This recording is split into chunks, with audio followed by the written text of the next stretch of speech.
Alrighty, well, we've just kicked off our, I don't know what number this is of Monday night open mics. It's just going to be a reoccurring thing. So, numberless, I don't know, 8 of these, 7 of these probably we've done.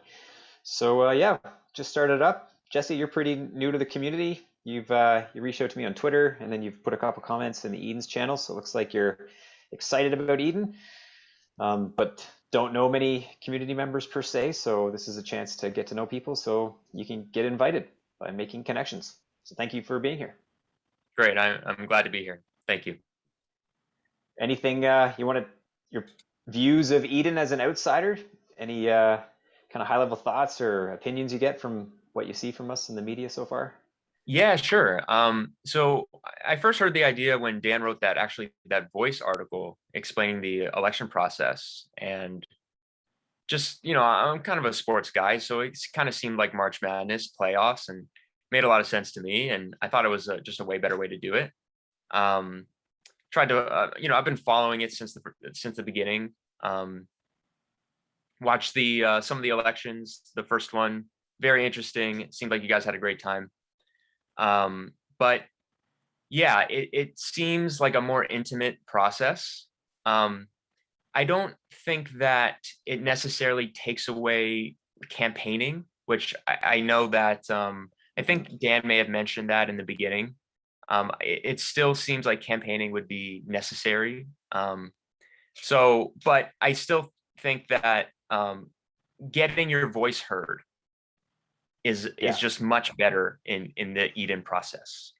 And just generally, I know that we've had a big issue in EOS. So I've been in the EOS community since the beginning, since 2017.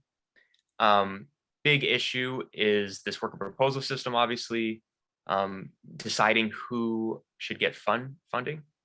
So I love the idea and kind of the decentralized nature of it, and I am so aboard with this process. I think it is a longer process. I think there's a lot of kind of iteration with to go through. So this kind of temporary idea of allocating some inflation EOS to Eve, just to kind of set it off to the people who so badly need it in our community. I do support that, Yeah. and I hope that happens.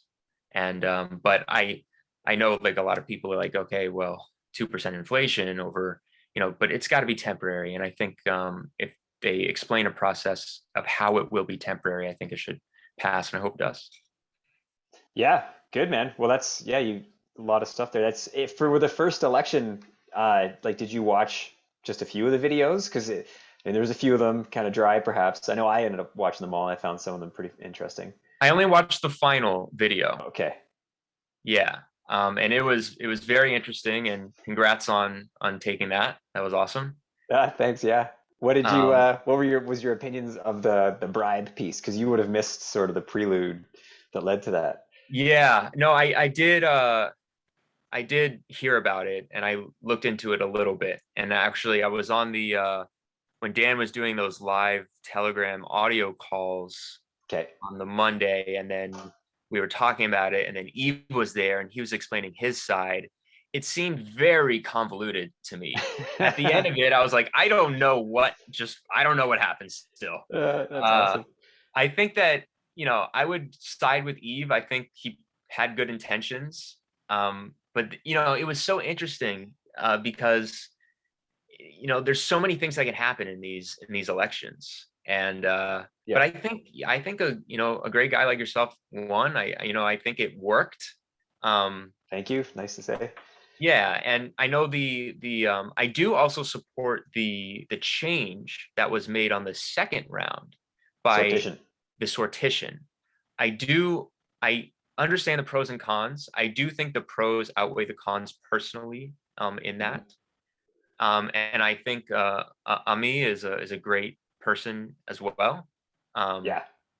so I think it's been hugely successful, at least in the very beginning. I mean, we're at such the beginning here.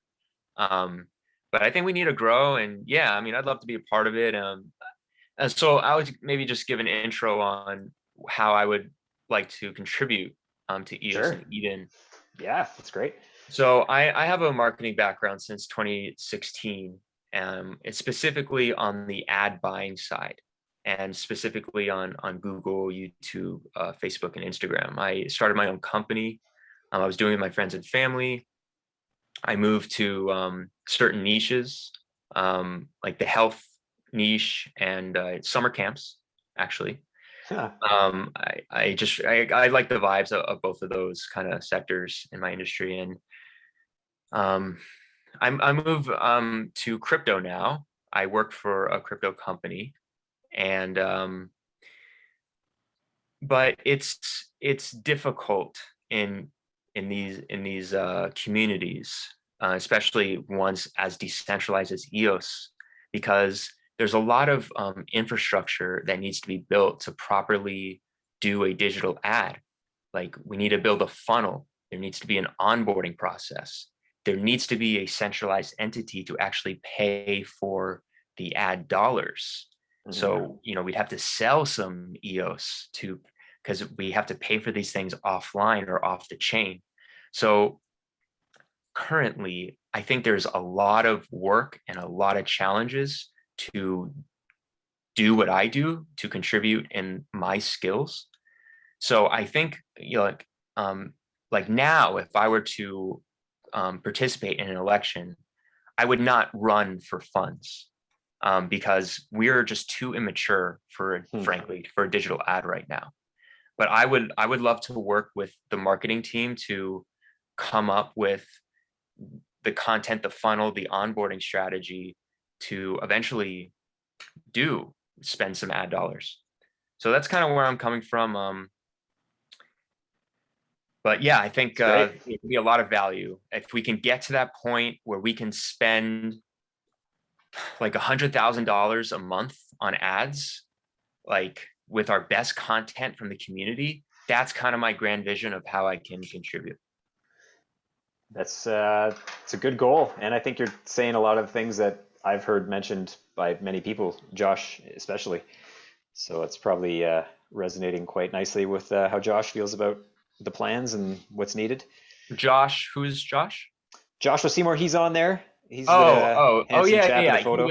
He did the interview. Hey, Josh, I do recognize you now. I did watch He's the a interview. chief delegate right now. Like he's on the board or chief delegate currently. Right. He was in the finals on the second Eden Yeah, election, right? yeah, yeah, yeah. So And he's Felix and he's yourself and Omni.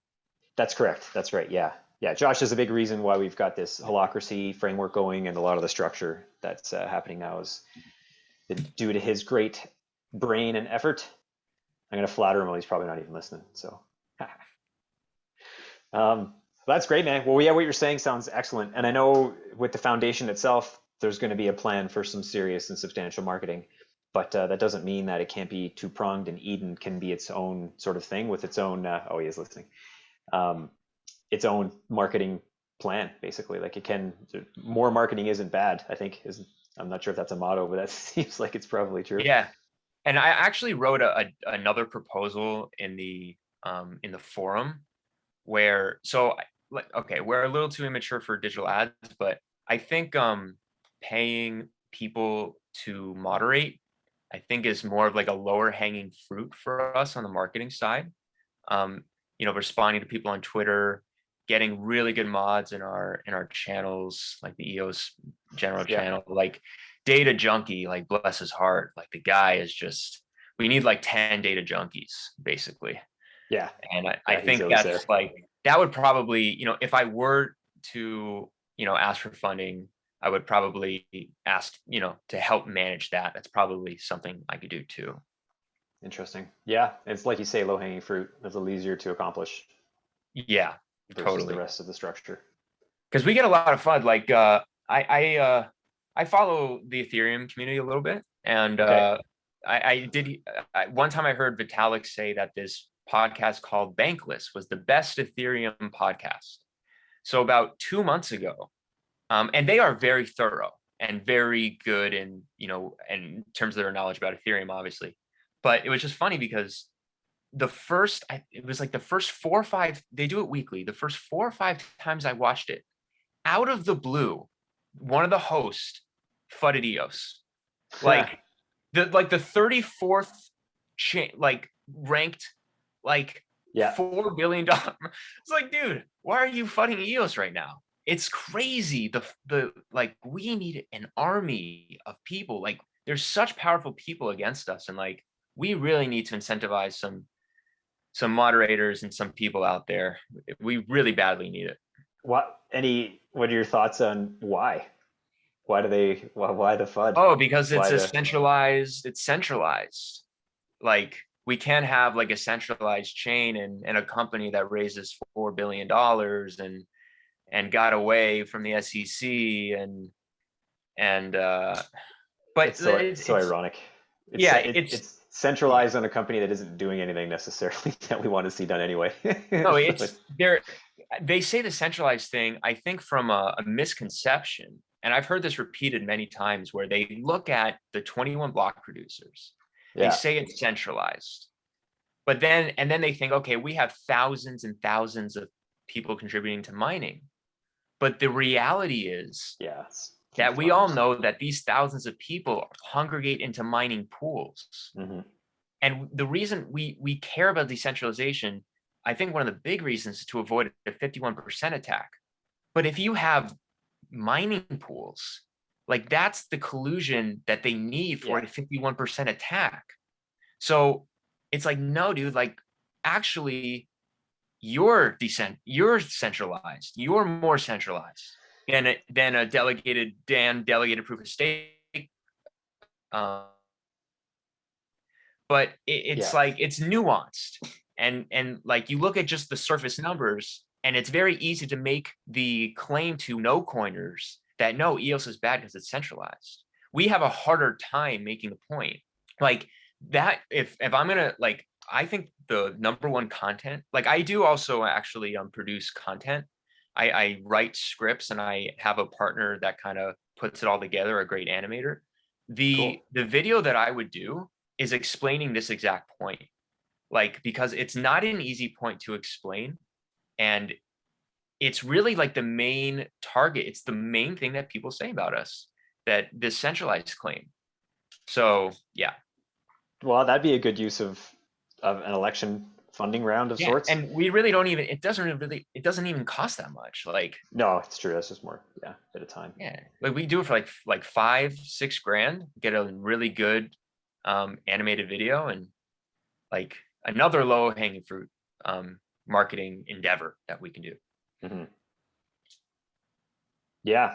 Well, and probably worth like a whole hit list of what is the top FUD points, and then just do a series of videos to dispel each one of them.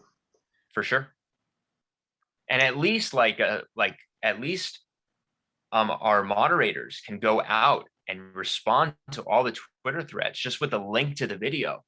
Like they don't Yeah. even have to put that much effort into, their inexact response. Just here's the video, here's the video. It'll make it a lot easier, like to scale the moderators and our army that we want. Yeah. Well, and people end up moderating themselves in a way. Once they become more knowledgeable, then you have more people who are, yeah, that would be ideally, right? More people join the Exactly. And ecosystem that's based actually on the truth. that totally. And that's actually starting to happen in the company that I'm working for. We have like our community there, because so a big thing is this environmental thing. So that's another thing for us. Yeah. Um, Big that plus, yeah. look, big plus. And I'm seeing people in our community just knowing now, like, hey, like, no, actually, this chain is carbon neutral. This chain is actually good for the environment. Hmm. So totally, that can happen, and I'm seeing that happen. Yeah. Yep, it's true. Yeah, the race isn't over. People say EOS is dead. It's like, man, I don't know. How many times people say Bitcoin's dead? How many obituaries are there for it? Yeah, right. So EOS is no different. It's just, yeah, it's having a slow churn, but it's far from over. Get this Far from inflation over. spigot turned on, and that'll fund the foundation, which will do all sorts of this outside of even the Eden process. Anything Eden can do is going to have to, like, it's going to be dwarfed by what the foundation can do in terms of overall funding if it works out like some of us think it will, like 0.25% for Eden and 1.75% for the foundation. That's a lot for the foundation. It's a lot. Yeah. Uh-huh. So I'm And they won't very, be, very interested to see the details on that for sure. yeah, and they won't be hamstrung by one of the downsides of Eden, where you only have a 6-month mandate, and then either you complete what you're doing because your funding runs out at that point, Right. where at least the foundation can run a long-term strategy with consistent people.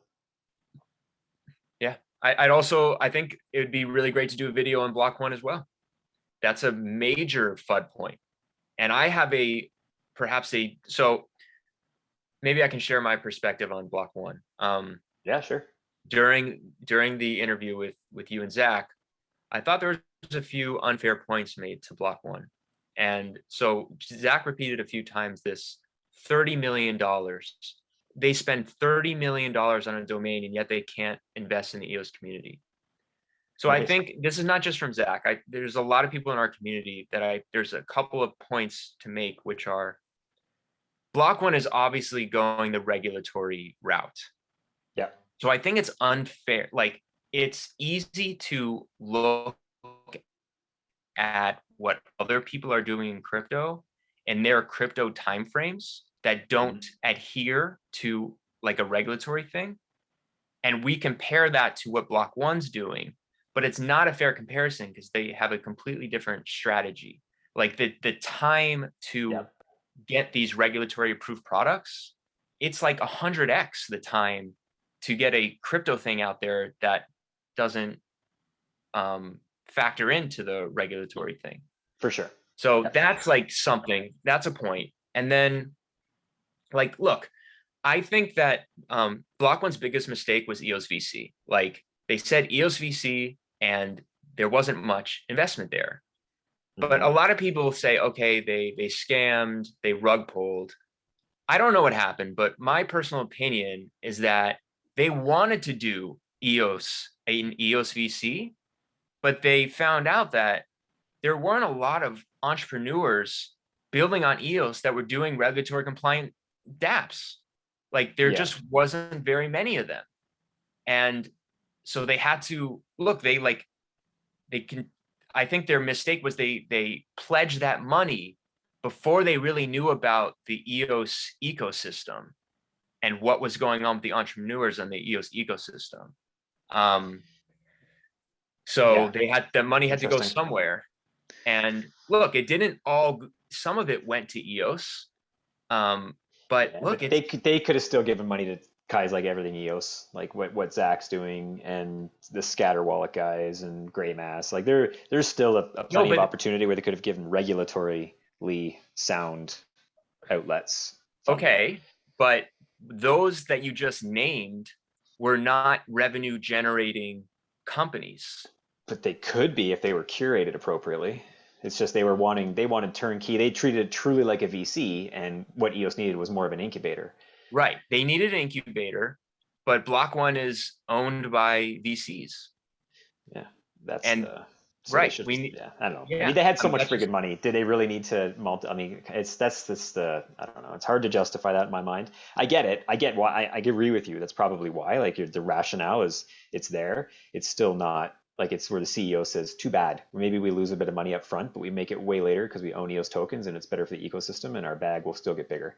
We're just going to lay out this cash like we said we did, like we said we were going to, maintain positive sentiment, and they didn't. So that's the part where it's like, that's not even protecting your own EOS assets that you own. But anyways, like that Twitter account, B1 is not EOS. Like, all that we just talked about, like, that shouldn't be content in a video.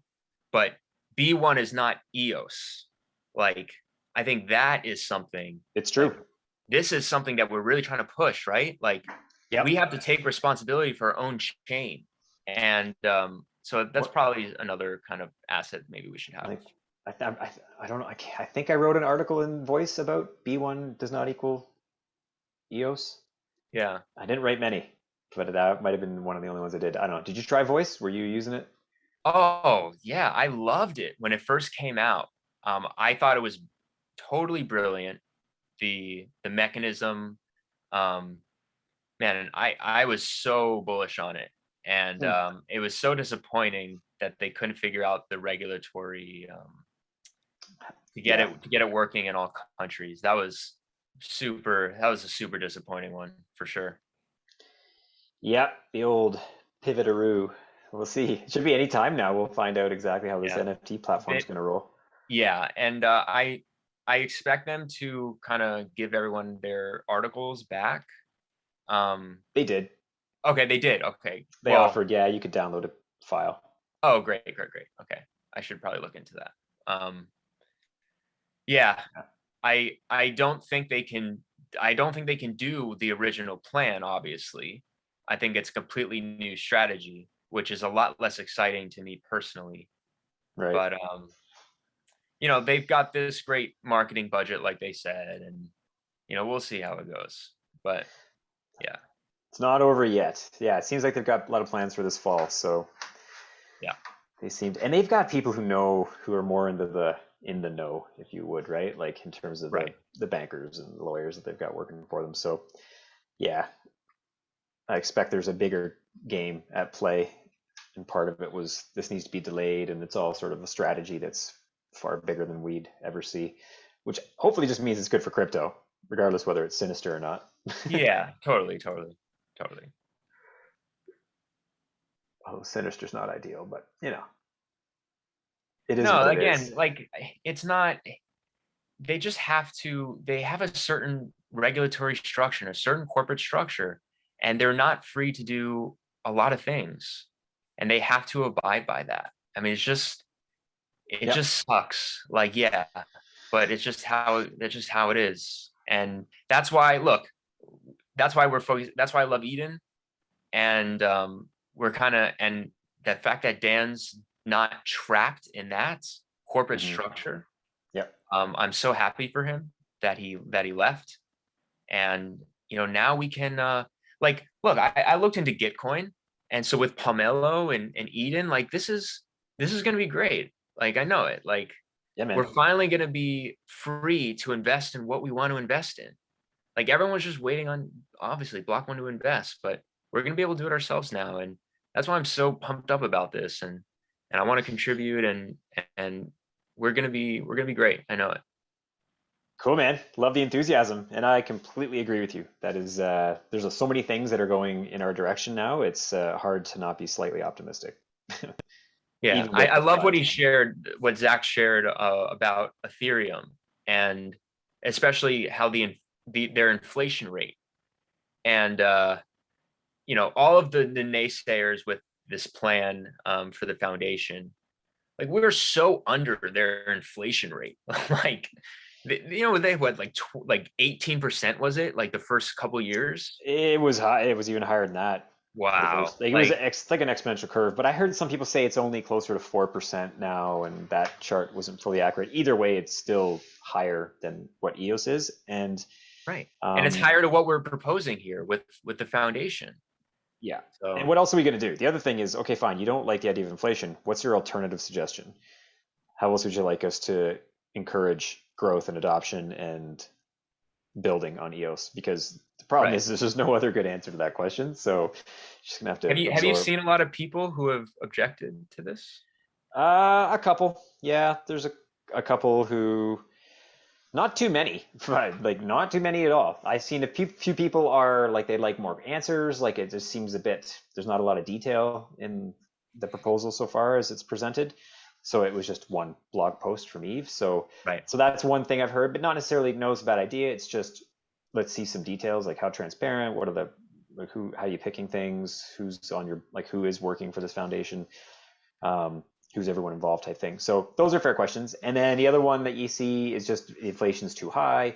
Maybe we start with a lower number first and raise it up, or whatever. I think what matters, what makes more sense is as the price goes up, then you lower the inflation rate. Yeah, totally. Right now Dynamic at inflation. 2%. Yeah. Exactly, right? So that's an easy thing that can be resolved. Um, and then you in EOS Gov chat, of course, there's always a few people in there who like to just, oh, it's another, oh, just trust Eve, just trust, it always, it's Right. never positive. I don't know if you ever follow that channel. No. I have not been in that. I'm a member of that channel. I haven't read that channel in a little bit. I recently saw a disgruntled former top 21 block producer who Okay. did not like the proposal. And I have to discount all these people though that Yeah. used to be a producing block producer. But at least from my end, I'm mostly on Twitter more than Telegram. Okay. It seems pretty positive, at least from my end. Yeah. I'm with you there. But Yeah. so yeah, I'm Generally quite positive. positive. I mean, I think there's just a very few who are jaded and burned and whatever, some probably paid trolls who like to just stir up shit negatively anyway. They don't count. I'm with you though. I think generally the feedback was quite positive and optimistic. I've even heard many in the Chinese community that I don't know many, but from what I've heard, they're not too against it either. Like it's fairly well supported. So hopefully it happens quick. Hopefully Eve comes out with some responses and some clarity and makes it happen. Yeah, he's the guy. He's the perfect guy to do it. Yep, yep. He's got the contacts, the experience. Yeah, he's perfect for it. So I'd love to know from him just more of his thoughts about resigning from EOS Nation. That was a shock to me. So maybe, yeah, I'd love Zach to ask him that next time he sees him. yeah, yeah. That's a good thing to. Yeah, who knows? I don't think I've ever heard him really talk too much about it. But yeah, so good things are coming. EOS is on the up. Simon, J Mel, Josh, you guys want to jump in on the conversation? Nope. Silence across the board. How you doing, guys? Oh, there's Mel. We're good, man. It's late night for you, I guess, right now, eh? Yeah, it's quite late here. Let's put my video on. Yeah, Where are you from, Mel? I just turned the sound up. Sorry. The UK, I think, right? It's better. I'm like you guys. I'm very positive, and hoping we're going to get some answers soon. I'm sure we will do. It's in everyone's interest to move forward, and I'm sure Eves will come up with the answers that we all want, and just obviously concerned on how the money's going to get spent and who's going to get the money and who's overseeing it, like we all are. That's really what I'm interested in. I noticed Mel, you were kind of bringing up a lot of the Eden related almost, like the things that Eden solves for. Yeah. How is that going to be attempted to be solved for, even though it won't be Eden? What's the approach for the foundation? Great questions. I think that's all totally fair. Yeah. Yeah. I mean, initially it was a bit of a shock, but it's a good shock. But wasn't expecting it. But we definitely need some change and some forward momentum, and we definitely need some funding. And I'm sure there's plenty of people out there who need some funding, and it'd be like chomping at the bit. So, but who gets it? That's the problem, isn't it?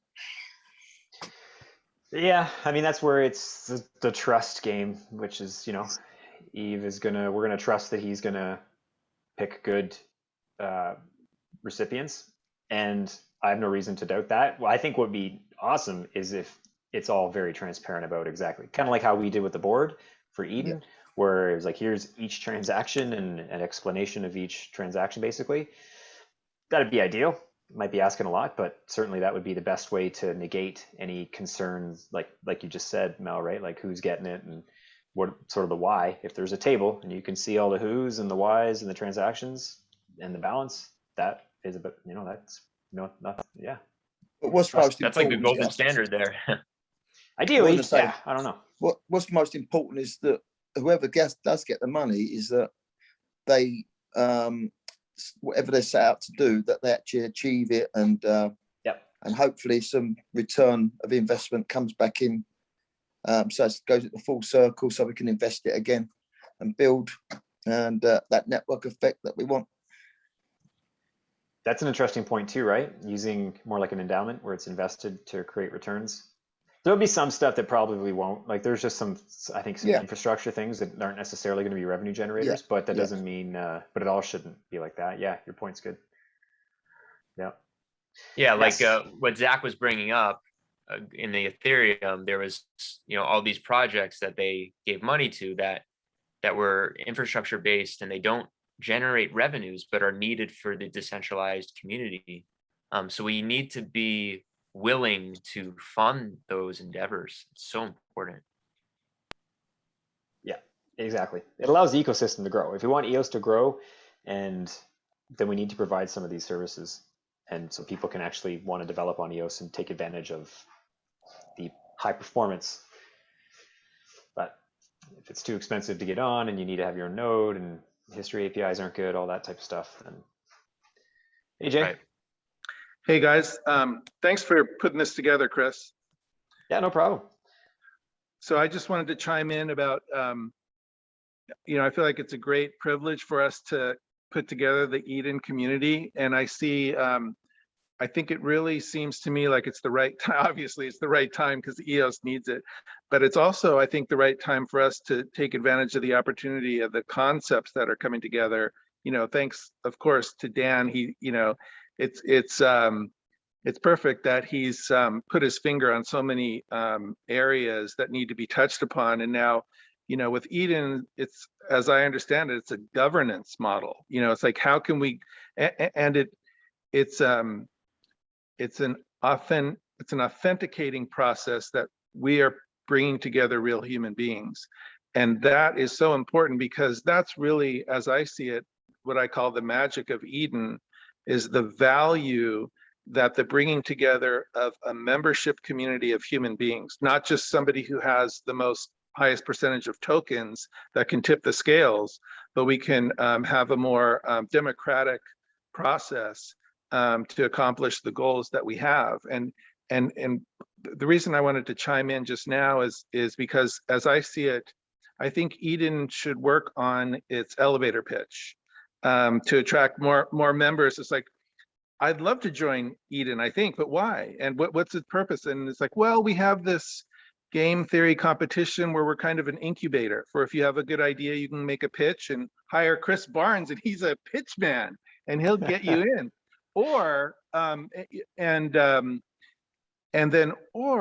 if we take a step back and try and really look at it from a bird's eye view, isn't what's happening is just on this call as an example, it's a small network of community members who want to work together, and we're forming a de facto social network. So as I see it, I think we, the easiest punching bag now is Facebook, and rightly so. It's like that's a monster of a social media network. And so we want to be the anti-Facebook as I see it, not just because it makes a good pitch, but because it's as I understand what Clarion's mission is, it's I don't know what their top 3 targeted priorities are, but it sure looks to me as though we're building a social media framework that can take advantage of the token economy, which we have because of EOS, and that's and because EOS is not dead, it's the perfect candidate to carry us forward in a tokenized economy. And so what we are as Eden community members is we're a community that has its, as I'm just trying to throw out a candidate to articulate what our elevator pitch is that we're forming a social media network. And not only is it a social media, it's not a centralized social media network, and it's not perfectly decentralized because perfect decentralization in a regulated world is not it's not able to be accomplished. So, but distributed, decentralized and distributed small community networks, because we have the internet protocol. If you think about the internet, just HTTP, the hypertext transfer protocol is it's a network of computers. And when we have access to the IP address naming system, we can plug into the internet. And when we do that, we need to, there's internet service providers, there's network service providers, And then there's on top of that, you can put applications, including, there's the IPFS, which we're already using, the Interplanetary File System protocol to help us distribute data on an additional protocol that rides on the internet.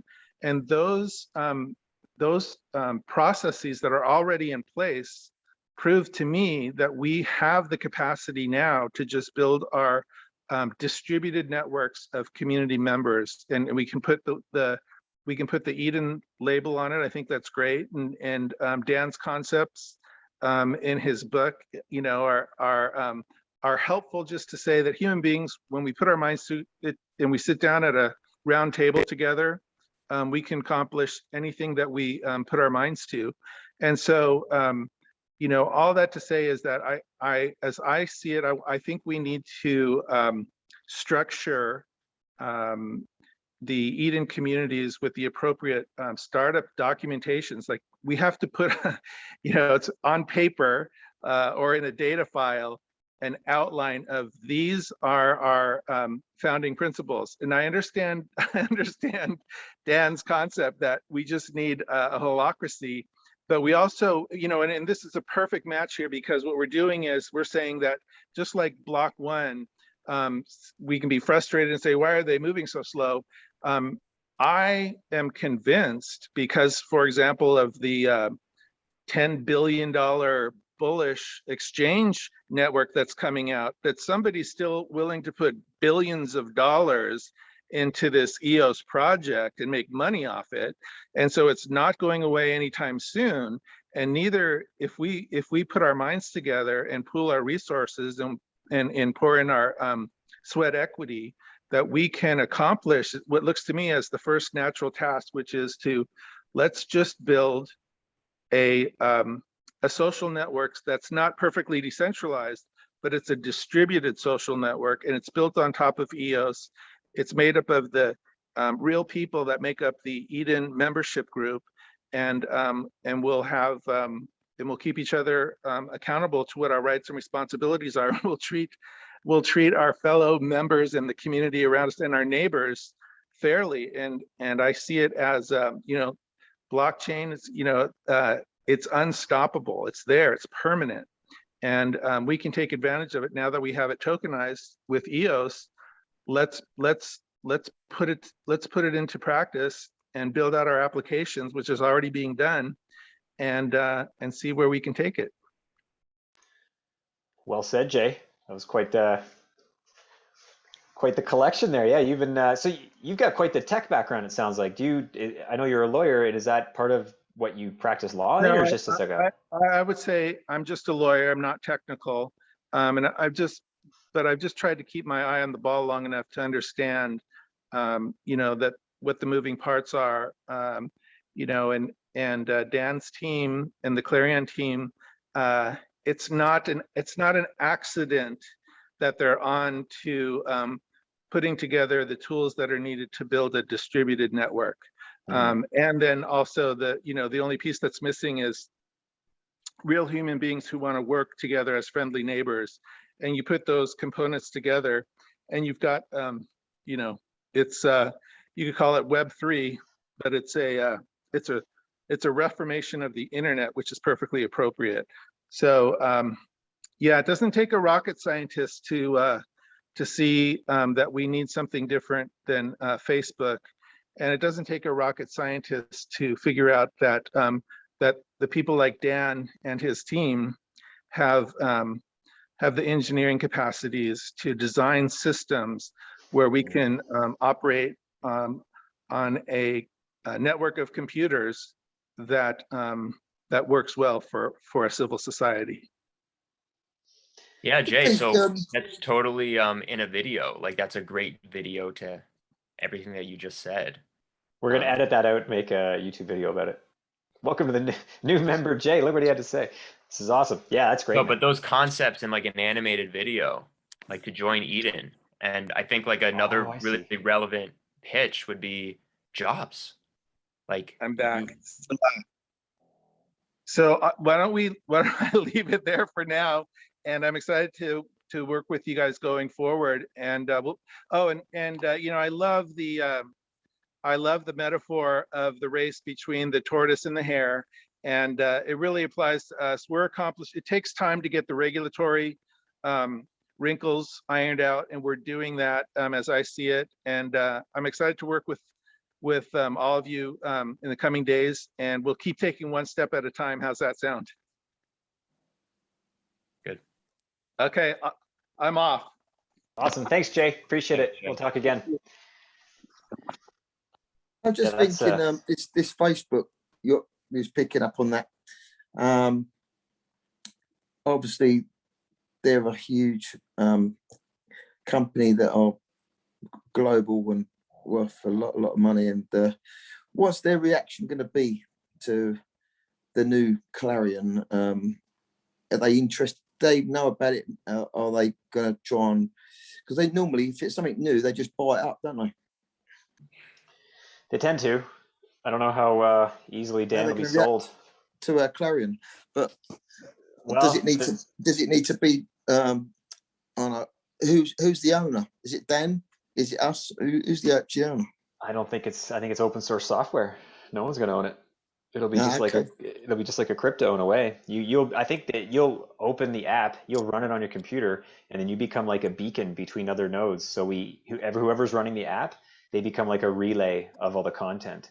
So there's no Is that a special good servers. idea? Should we have it open source? I know it's good. Yeah, totally, because then you can't shut it down. It's because it's decentralized then. So then there's no central point. I get that, but like I'm just thinking Facebook with all their money and their power. There's nothing to buy. Create source. their own version. They could, and that's fine. That's great. If they're making their own censorship-resistant form of social media that they want to completely pivot to, it's a completely opposite direction, though. Yeah, exactly. I don't think there's a revenue model for a centralized entity. No, that's the model. No, so they wouldn't copy it. I don't think. No. The most they try to do is stop it because they recognize that it's dangerous to the control mechanism that Facebook is, but. I don't know. That's what's cool about it. I'm glad it's just kind of under the radar. No one's really noticing. It's not getting a ton of hype. You kind of want that until it's built out. Right. Just like Eden in a way too. This is obviously could be quite disruptive to the status quo. I'm sure if it was too known, it would might become bad in a way. Like not it's bad, but we would be attacked and there'd be fewer. We'd be attacked like EOS is getting attacked. Yeah, possibly. Well, at least the hate will go in a different direction. Yeah, it's just the attacks will come from the governments themselves. That's the worst kind of attack. You don't want to be the victim of those attacks. That's like IRS is knocking on your door, right? Yeah. Bylaw. Yeah. It's going to be a while off anyway, isn't it? Eden's going to just focus on EOS. To go. That's right. Don't worry, governments. We're not coming near you. We're just trying to make EOS good. Clarion's on our doorstep. That's the most. I think that's probably not that far off. I know, obviously, the guys working on Eden OS. I don't know how big Dan's team is, but maybe he might be able to get a bit of funding as well. I think, yeah. Well, sure. More funding, more builders. That's right. It applies to his stuff too. But I think Clarion, as it stands now, is more like sometime 2022 anyway. But when? Who knows? Because they are spending a lot of time. And it looks great. I'm sure you've seen the videos, Amel, of the graphical interface for the voting on your mobile phone. Yeah. You probably haven't seen that, Jesse.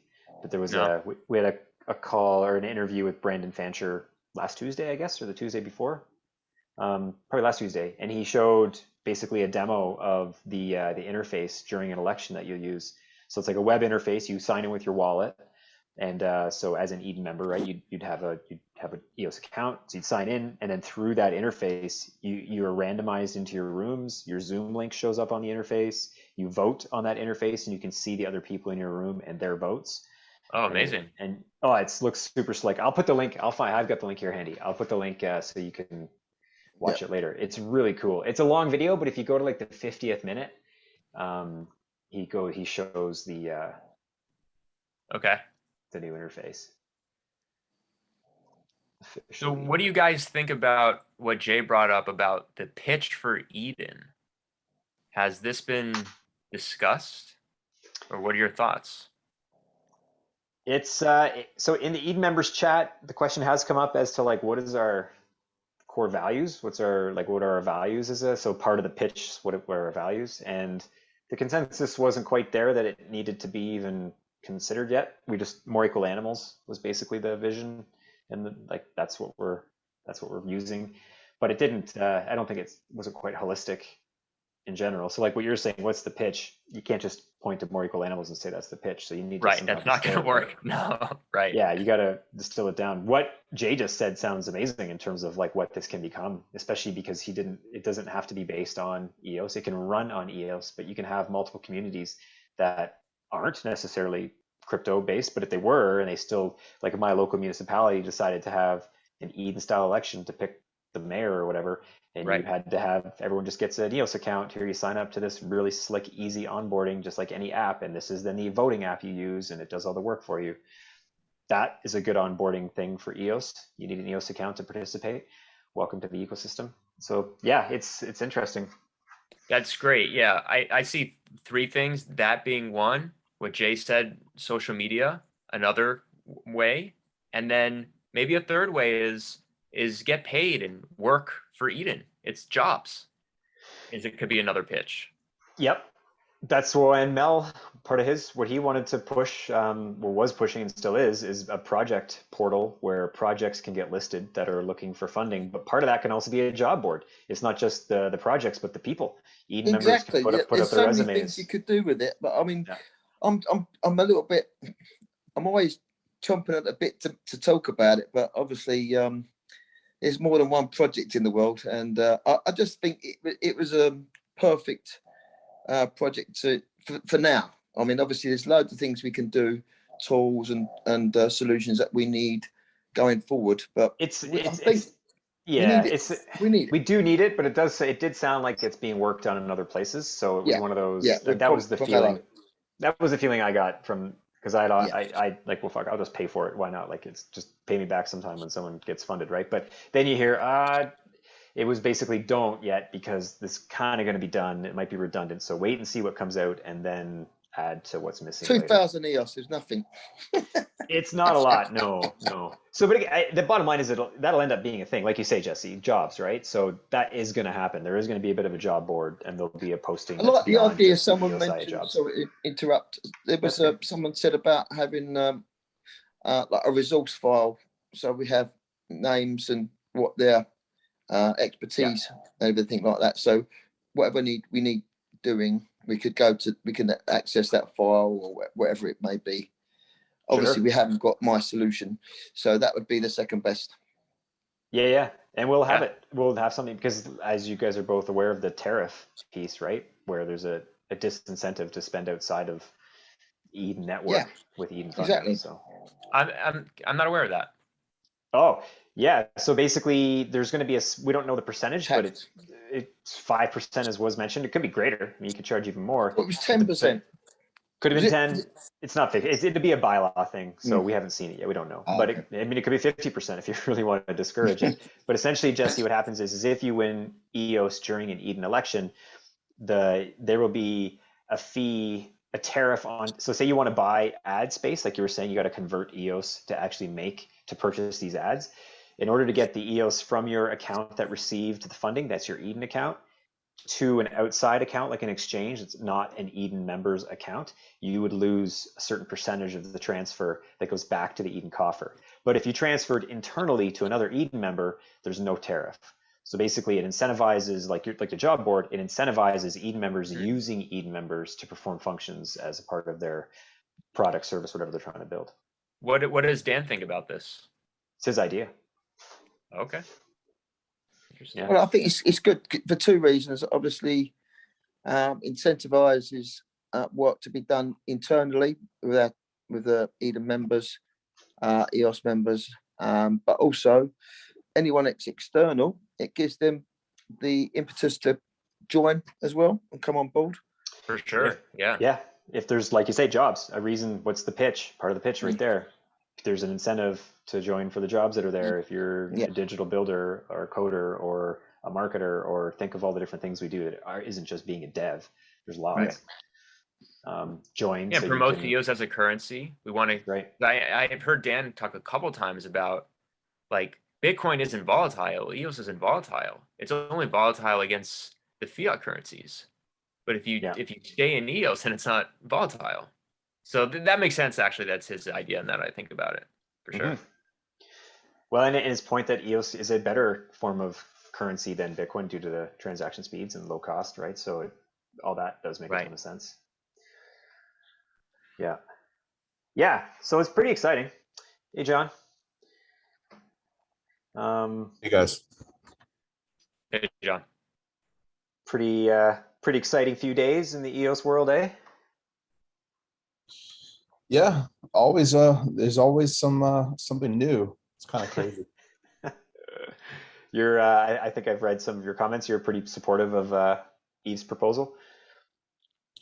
Yeah, I mean, I wish that I would rather him just come out with all the information, like here's exactly how everything's set up, as opposed to, a post that's more, it just kind of hints at what's going on or whatever, and it's Mhm. hard to tell how much they have figured out and how much they haven't. And there's some assumptions in his blog post about like, oh, I'm going to ask them for 2% and it's going to be like not a big deal. Then everyone's like, really? Are you sure? But whatever. I mean, it's like whatever. That's that's the way that he communicates, I guess. Yeah. 200 million, Yeah. 200 million a year, isn't it? Something like that. Something stupid. Is it 20 No, million or that- 20 million or 200 million? It's 20 million, 20 20 million. million EOS, which would Yeah. be, depending on the price, 80, 100 million bucks today. But this is where, again, the inflation should be scaled to the price of EOS. So Depending on the value, yeah. yeah, and that's been brought up. So yeah, like, I'm with you though, John. I wish, I mean, I wrote the post that had a few negative tones, I suppose, because I pointed that out, where I would prefer more info up front, because people just, it stops FUD. Like the problem is all this FUD happens because there's too many assumptions. No one can say no, that's not the case, but they're like, we don't know anything. So a lot of the FUD has validity, kind of, unless you're fighting it in real time. So Yeah, and like it's kind of shitty. well, I mean, the confusion is totally justified. I mean, like Dan's post was very much like, this is important and needs to happen, and I'll support it so long as it supports Eden. And then Eve's post like didn't even mention Eden whatsoever at all. Yeah. So it's really ambiguous as to, how they see those things tying together. Did you see his comment in the Eden members chat though on that? Where Yeah, but I mean, like, at least that helped. It could have been in his blog post. exactly. It's like, yeah, I mean, yeah, I saw that he responded to that, but it's like, that's not a way to disseminate information. Right. Yes, that is so. Fair Yeah, point. I don't know. Again, like, I'm just, you asked me, so that's what I think, but I don't Yeah, think no, my man. opinion is that important. Yep. Yeah, I personally didn't think it came off as not a big deal. I didn't get that sense when I read the post, but I do agree with the lack of information up front. It was probably not the best strategy. And maybe it was the strategy is let's put out just a soft feeler and see what everyone has to say. So it's almost like don't give everything up front and then realize there's still more. Like this way you can see what everyone wants and then give them one answer, and that should just keep it, like that should be it in terms of the back and forth. Maybe. I don't Has know. there been any more messages since Eve's posted that from him? No, a couple really short. I've seen two things of substance in Telegram that were very brief. One was that the foundation would fund Edens, plural. Oh, right, And yeah. the other one was that there's a non-profit, there's a registered not-for-profit unsoliciting corporation was greenlit was the term he used. So Did you say the But- origin of the jurisdiction? no, No. very brief. And again, I wish, yeah, it's just communication style. He likes brief, short answers. But He's had a few months to sort this out, I guess, since his resignation. And I'm guessing he's been talking behind the scenes with Dan. So hopefully they've got everything sort of in place and all the I's dotted, etc. But it's a big undertaking, isn't it, to try and deal with everything that needs to be done, and trying to satisfy everyone. There's always going to be someone complaining. So, but yeah, Yeah, it depends. Hopefully I'm sure he'll build a good team around himself. Sounded like Zach was open for it. Zach would be a good guy to have on that team. That's yeah, for sure. definitely. Right. So if he gets good people who know what needs to be done and are workers, then yeah, it could go off pretty good. Either way, it's needed. I think we all agree. That's anything negative we have to say. None of us can deny the fact that it's probably good for EOS, so we're okay with it. Yeah, no, we're behind it. Oh well. Yeah. Exciting times, no doubt. And then hopefully I guess I'll have Mike Manfredi, or it might be Lovejoy might be doing it, but one of us will be interviewing Mike Manfredi tomorrow. So we'll see if there's any more updates for Clarion from the Clarion team and the app. But September's coming quick. If that's when we're gonna have the first official election, could be pretty soon. Oh, so is there a date on that? No An date. official date? No, last Dan suggested September, sometime in September. Oh, okay. And he said that 4 weeks ago. No. So I wonder if that's going to affect people's pitches now, because obviously there could be Yeah. a lot more funding. It totally will. You're right, because Yeah. stuff like Team Greymass, for example, they're surely going to receive a handsome sum, which is entirely deserved Yeah, from the definitely. foundation. Are they going to need to run in an election? Probably not. They probably don't need to, no, but they No. might have multiple projects. You never know.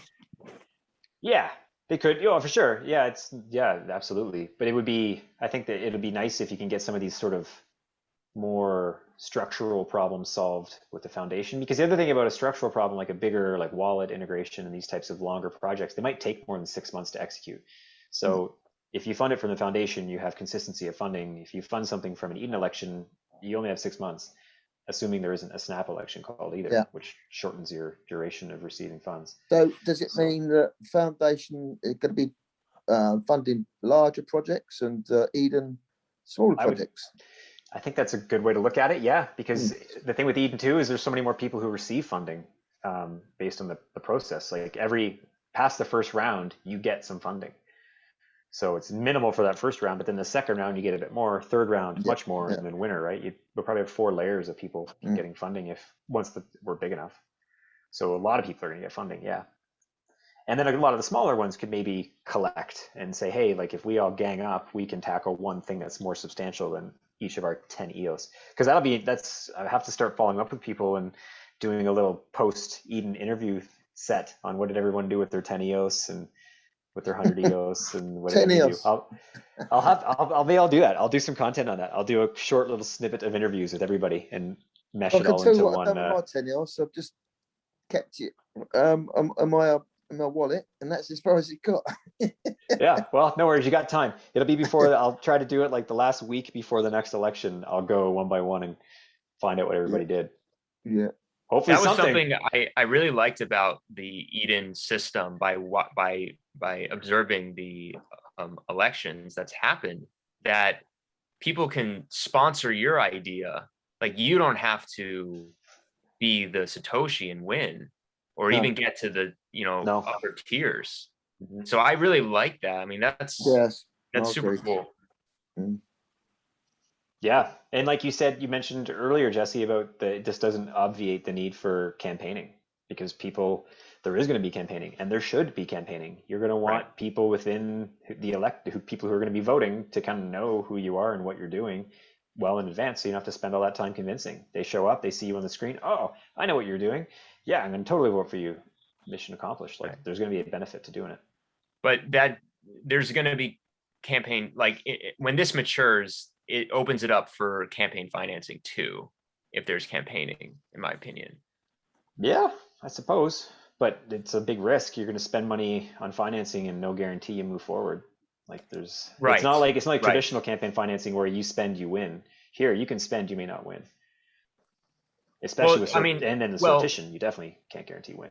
Right. In traditional, you still may not win, but I think in Eden, there's a much less chance of winning by the randomization and also at the end, the sortition at the end, Yeah. Totally.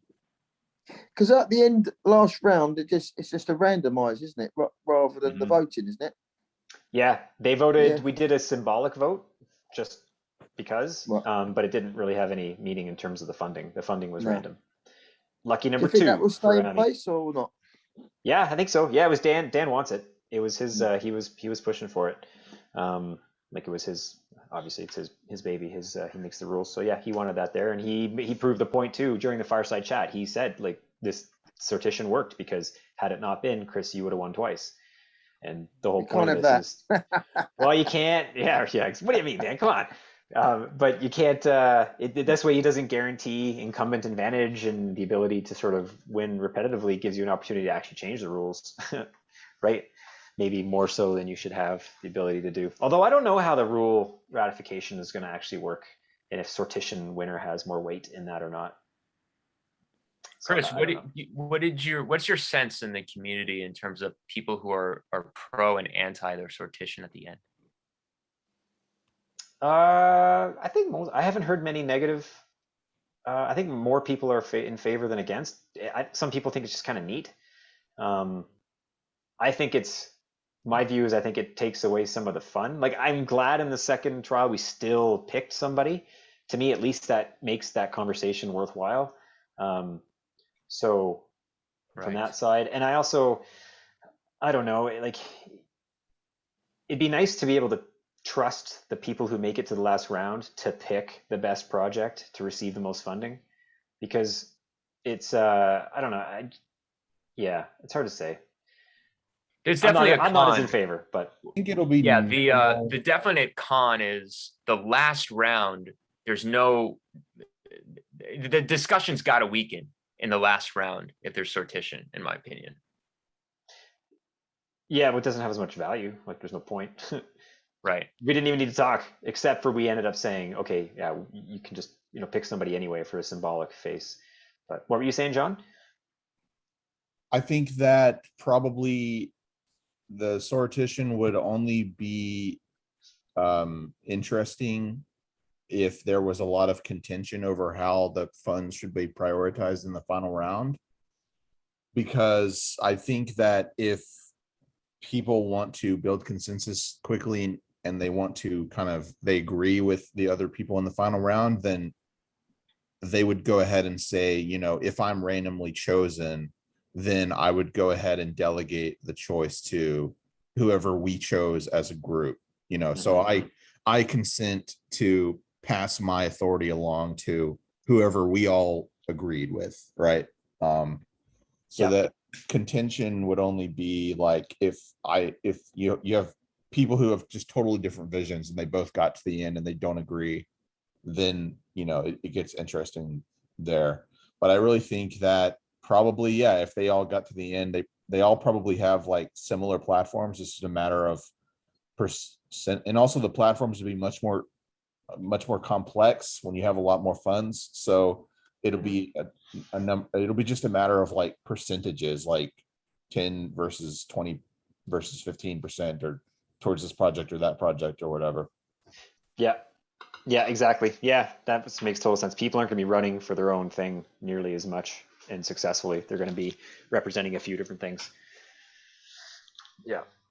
And then the people who are having those things, they want to get many people to represent them. So then more of them end up at the top. So then you'll have like, I'm representing XYZ and you're representing ZAB. And it's like, oh, we both have the same one here. Okay, well, if we win, then the discussion about how do you split it up then, right? That'd be kind of neat. Very exciting. It's going to make for good TV. Do you think, Jesse, because you're an advertiser, do you think there's an opportunity for like reality TV-esque editing of some of these elections to make them sort of suspenseful and fun to watch? Totally. Yeah, right on. You're going to be under demand, Chris, because obviously if you want the pitch to win, we've got to have someone who knows what they're doing, and my money's on you. Thanks, man. Yeah, well, I don't know. You still need to have good ideas. Like, even if you might be able to trust me because you think I'm a nice guy and I won't run away with money, doesn't mean I'm going to have the best projects. So there's still going to be a matter of having good got a good project and someone who can pitch well, then you got a good chance of getting the funding. Yeah, and people are going to get better at the pitching too. That's the other thing to be more interesting, right? The more we do it, people are going to have a more refined pre-video like what Felix had, or a slideshow that's a little more polished, a little shorter than the one I showed. Patrick's being very quiet. This is not usual. The Swiss bull. Yeah. Yeah. Here he Okay. is. Oh, Here look at he is. look at the beard. It's getting a little scruffy. I am in beer mode, you know. Attaboy. Yeah. I will shave my beard when all will coming into place, you know, the different operating system that we need. Your playoff beard. Yeah, so no, I am very happy with Eden, I have to say the truth. And also happy with the EOS Foundation ID, Yeah. but maybe not how that was communicated, but that's another story. That seems to be the consensus. Yeah, I think a lot of people who are still pro, yeah, there could have been more information presented up front. Yeah, I have time to reflect since yesterday. When that was announced, exactly? Friday. It was Friday. Yeah. He looks like he sent it late Friday. Just before night. the weekend. Like nice, in the morning. nice weekend. Yeah. No, so I was a little bit at the first impression was not a lot of recognition for Eden, and very focus on you know, on the power of one man. Mhm. And I have the time to think about this weekend and beginning of this week. And I think we just have to see the facts, the output. And with Eden, we see the output. Yeah. Exactly. When I read some Telegram messages, sometimes a little bit harsh, stating there is no proven track record with Eden. Yeah. What does it mean? Guys, you want 3 years of track record or 4 years of track record? Here we are since May. Chris, you have attended as a first Satoshi May 13, right? Yep, that's right. Okay, my memory doesn't fool me. You're there, Okay. yeah, man. Yeah, it's because I have a beard, you know. I have less better memory when I have the beard. So May 13, we are now August 10. And that's make a long time for me already. And we are each and every day into this. Mel, Josh, all the lovers of that. So when you have a representative as you, Chris, able to do that during 4 months, less or minus, 4 months. It's something. That's mean a lot. That's mean a lot. I don't have to wait for 3 years or 4 years that there is a Chris always here. And it is not belonging to you. It is not belonging to you. Sorry to say, you are a good guy, but maybe tomorrow you are. We never know. Disappear. For any reason, huh? Bad or good reason, we never know. So that doesn't belong to you. That's belong to us, the community. Yeah. And okay, so positive point of Eden, that's a human layer. First time on a blockchain, trust layer, because normally we should expect trustless. And for one time, we have something trust with humans that were elected, that were testified. There is a video, there is an NFT, fine. After that, you can voice into Eden. That's the perfect possibility to voice it, your IDs, better than vote. Voice it, go to the next round into a fractal process. And I was just hearing before that I come last round that were randomized. So yeah, I agree with John. If the last round you have at most you were the four, huh? You, Emmy, Josh, and Felix. Yeah. You all deserve to win. So there was no contention. That was very friendly, very smart, very professional, and you all deserve to win. And in generally speaking, when you come to the last round, it's because you have a good idea. Otherwise, you don't come to the last round. So normally, with you should be supporter of your idea. And if the other doesn't win, or let's say if you win, for example, myself, I win, I will share my implementation, my creation, and collaborate with the other people into my round. So even for me, that's the perfect way to collaborate onto the EOS blockchain. And we need funding. That's make long time we need funding. And if EOS Foundation come with funds, okay, fine. I wait and see. And I want to see, as you, to be honest, we are here to speak. I want to see exactly what does it mean, because the article was very, very, okay, let's speak, empty. That was just stating, It was a teaser. It was a teaser article. A teaser, warming us yeah, up, spoiler, warming us a up for the good spoiler. stuff. Hello guys, I am the Return of the Jedi. Now I am coming to you with a super idea. I have the EOS Foundation into my body. I will help you and save you. Okay, fantastic. I make any statement on Eve. That's not about Eve. That could be anyone coming after 3 years and saying, okay, now I have the solution for you guys. There are multiple solutions. There is not just one. And to the funding problem, there is not only the EOS Foundation, there are other possibilities. So we want to succeed, and it's not about one person, it's about a group of people, smart people, collaborating between them, improving. Yeah. And failure we can do every day. We are not perfect. So be good to see the team who he had, Exactly. like who's got a mind to work with him on that. But maybe it's one of those things he can't announce it yet because they are maybe doing other things and they can't announce it yet. So it has to kind of come that way, right? You're going to maybe take people from existing projects and they haven't said goodbye yet. So maybe there's some of that, perhaps. Who knows? Yeah. But I think Dan is a very fantastic man.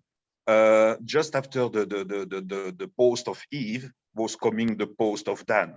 Yeah, I supported him pretty straight away. Yeah, if that was only the post of Eve, that could be perceived like a little bit minimalist. And coming with the post of Dan, giving some background behind context, he has stated something very important. He say, so long that the EOS Foundation will support the Eden community, he will continue to support, because he's the man that brought the More Recall Animals book, all the paradigm into this book. Eden OS, the operating system implementing this paradigm, anti-fragile, independence, all this stuff. That's not just words. That's very important. And he knows, because he's very intelligent, he knows that we need money. So he knows that we need someone that can maybe rely the troops of all the block producers on this side. He has a good power, and I'm sure he will use that in an What's the time effective frames on this? way. I think on getting all the BPs on board? Are we talking weeks, months? I'd say weeks. My Okay. guess it would be, so this would be perfect, right? Here's how it can all come together, is because Eve's been working on this for a while. He already has the channels, he already has the network. He could have been thinking about this even before he left EOS Nation, for all we know.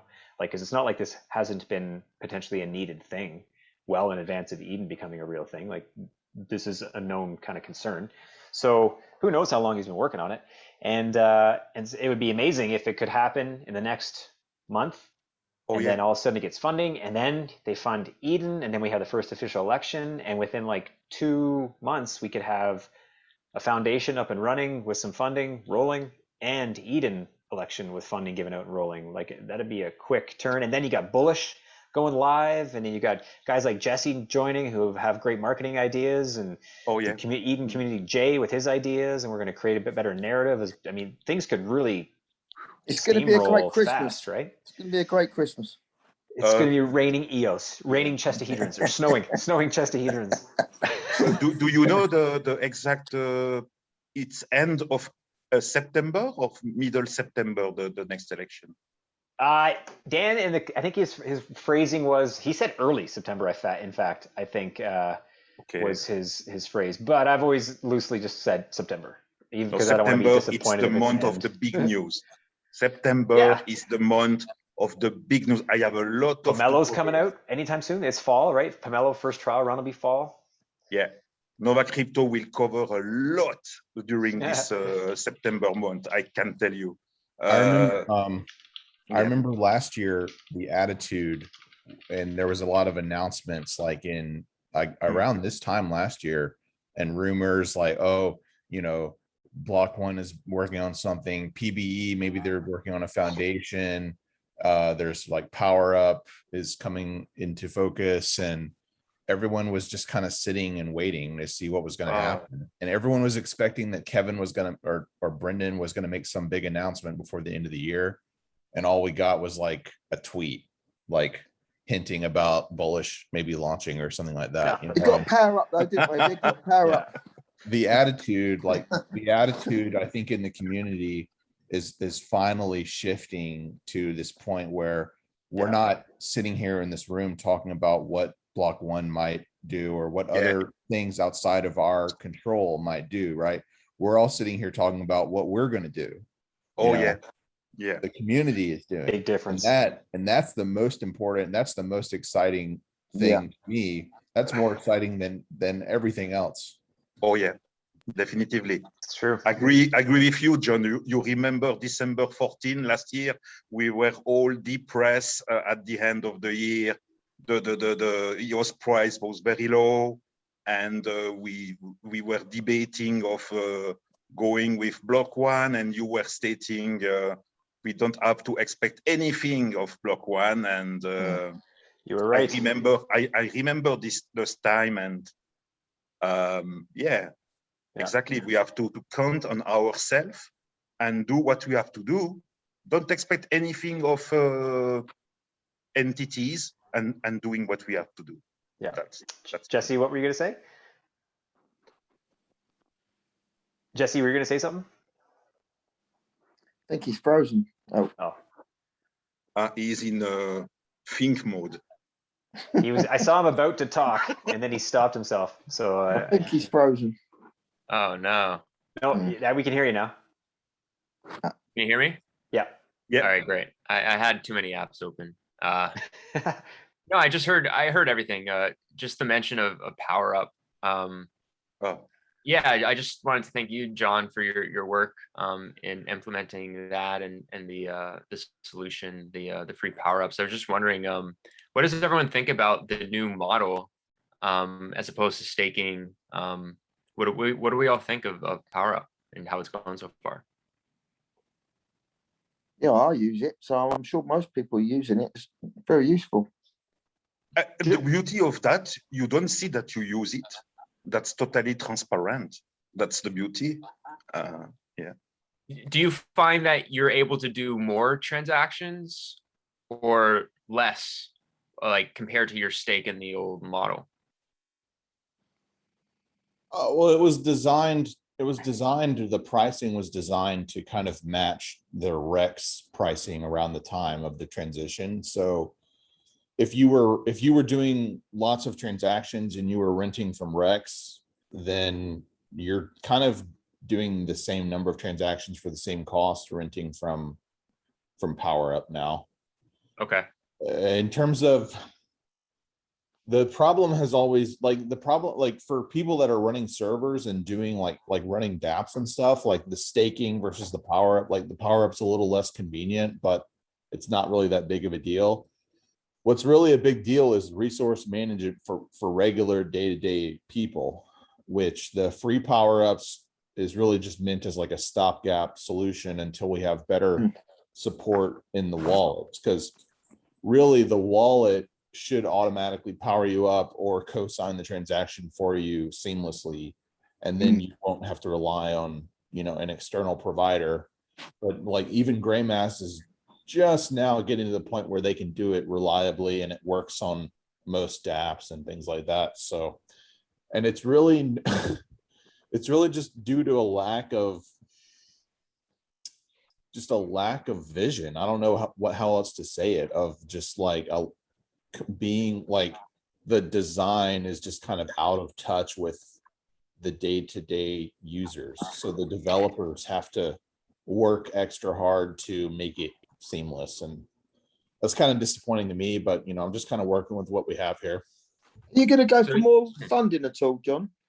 Because obviously you could develop that a lot further with. Oh yeah, I mean there's a lot I would like to do with it. Yeah, I think there's a lot. The next big thing for me is to make account creation seamless. So I've got some big plans there. That'd be very good. Yeah. High Yeah, I think priority. or go ahead, Patrick. Oh no, sorry, Jess. Go.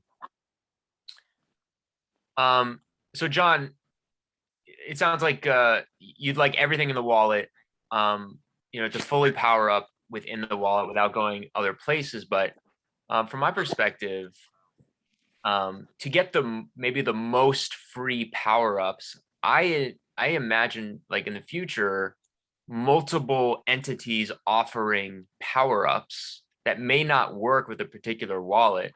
I personally think it's pretty cool that I can go to 5 different places to get extra juice.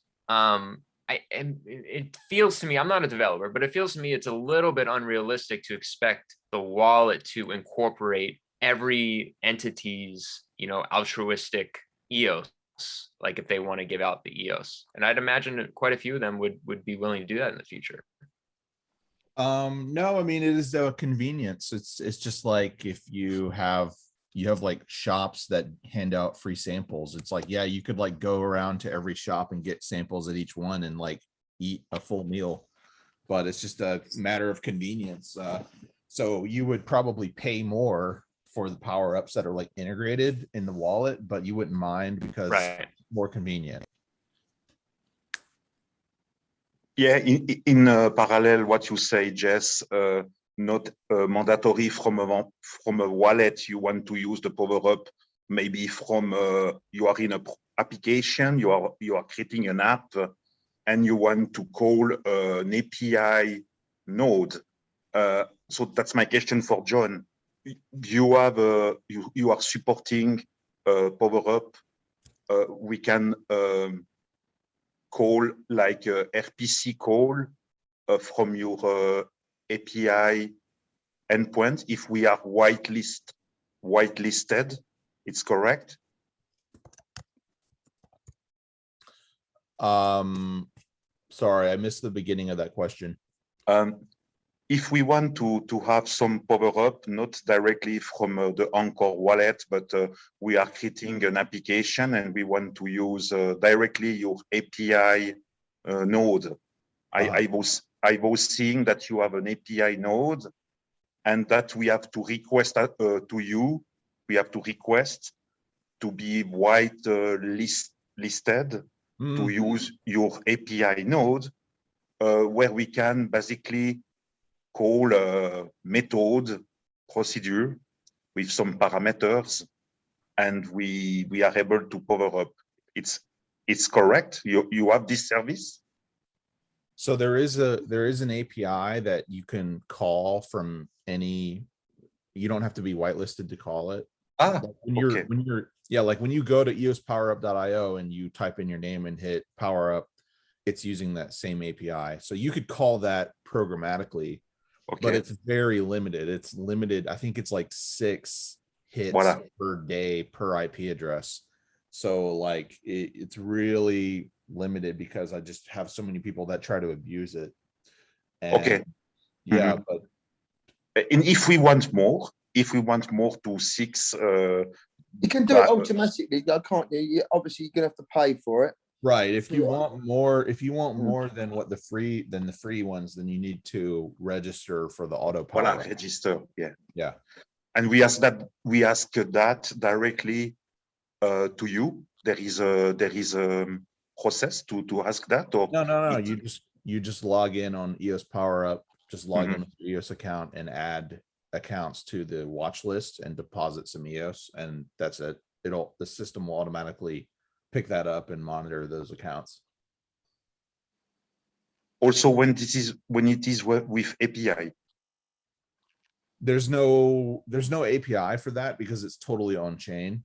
So you just interact with the smart contract, and then we have me and Seth are running servers on the back end that basically, like, you register your accounts to be watched on chain. They get recorded in a smart contract. It's only for one account name, isn't it? I think Patrick's thinking more of for that. You have multiple accounts. Is that what you're thinking? Yeah, I was thinking a use case. You are creating an application. I don't speak of a decentralized application. I speak, you are in an application you are creating, and at a point in your application, you need to do some call to an API of Power Up, because you need to have that. Not just one account, is it? No. Yeah. So it exists indeed, and that's the good point. So for Jess, that's going in your direction also, because if you don't want to be always with a wallet like Encore, you can also integrate yourself into your use case, what you want to use as Power Up. Yeah. But I wouldn't, but what Anchor does is different, because what I give you is free power-ups on demand, or I give you auto power-ups where I just monitor your available resources and I top you up if your resources fall below a threshold. But what Anchor does is it actually, like, you want to do a transfer, it looks and sees how much CPU does the transfer need and how much CPU do you have. And if you need more, it'll co-sign that particular transaction with their CPU.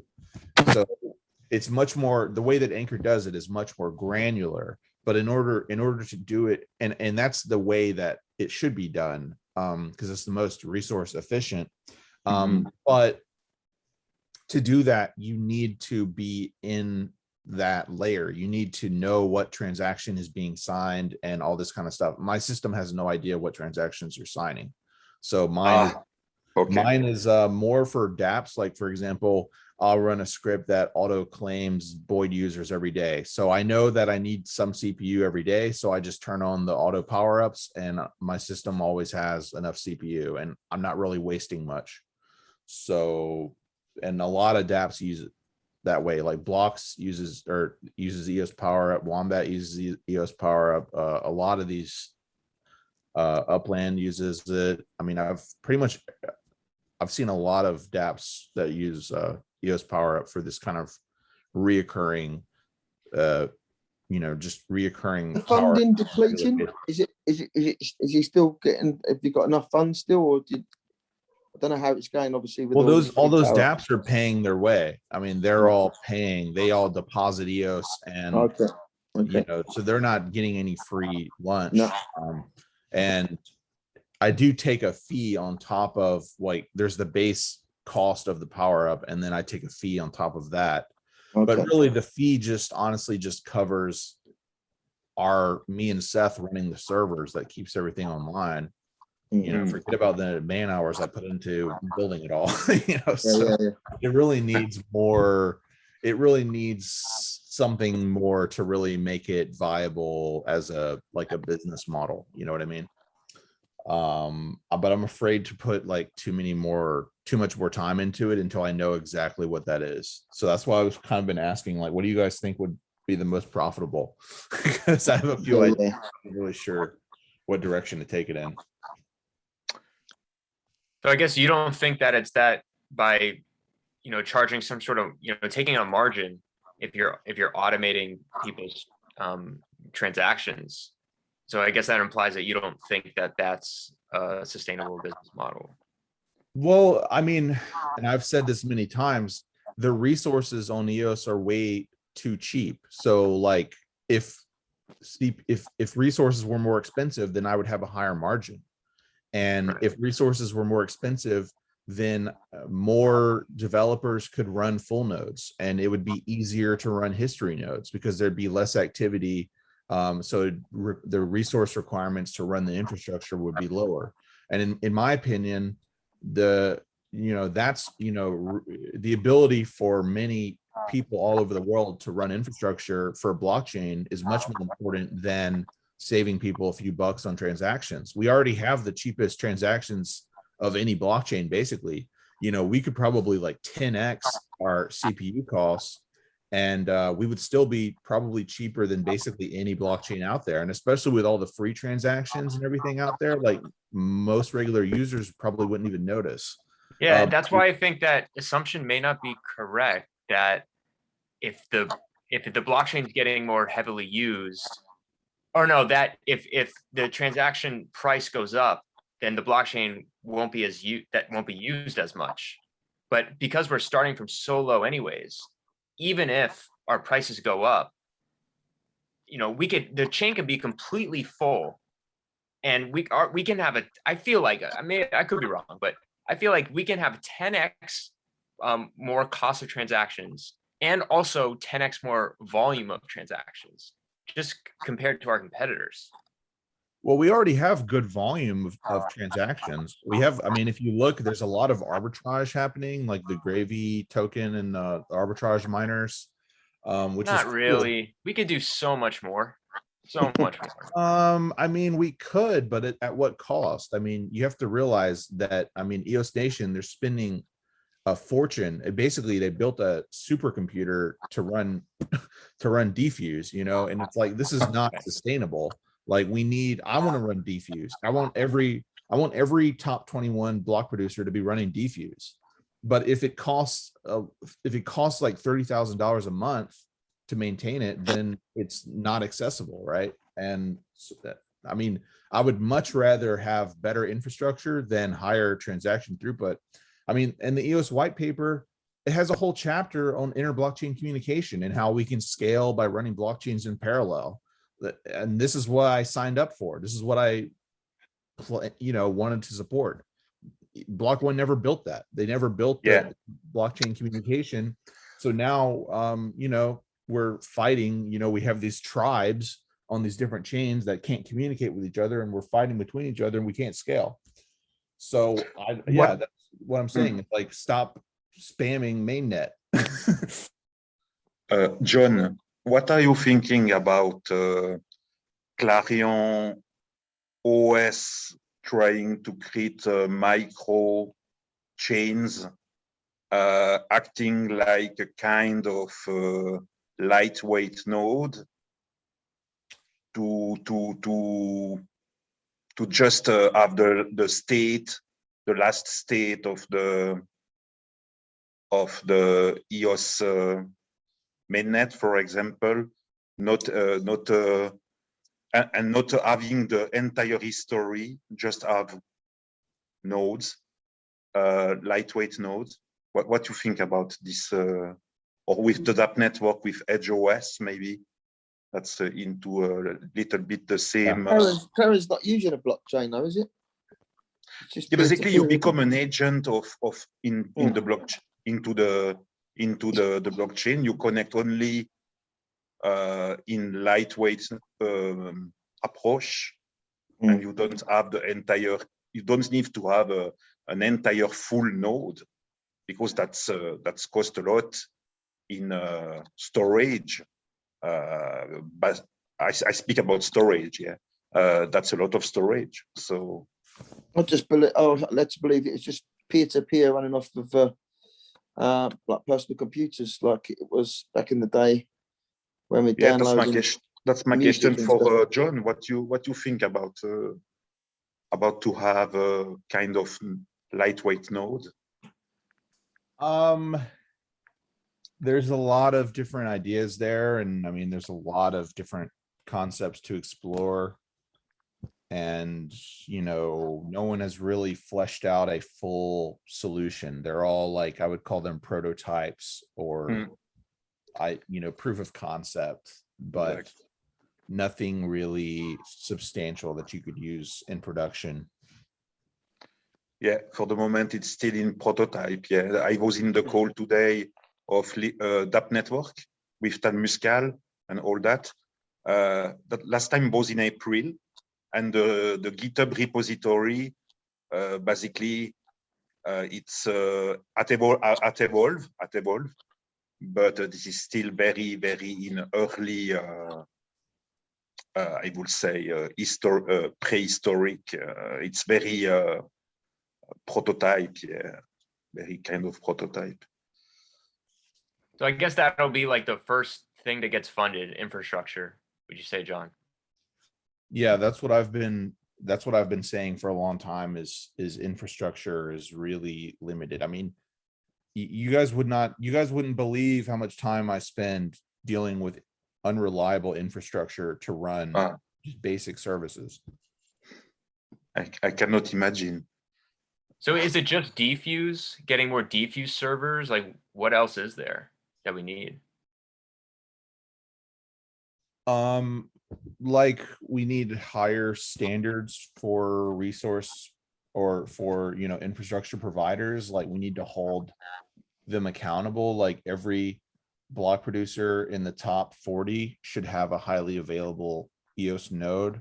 And if they don't, it needs to be a big deal. Like we need to be like, what the hell? Like, where's your node? Isn't that part of the requirements that Block One are going to require before they vote for them? Is that? Yeah, but something? I mean, I talked to Kevin about it. I talked to Kevin probably late last year about it. And I was like, why are you guys voting for this block producer? Because their node is very unreliable.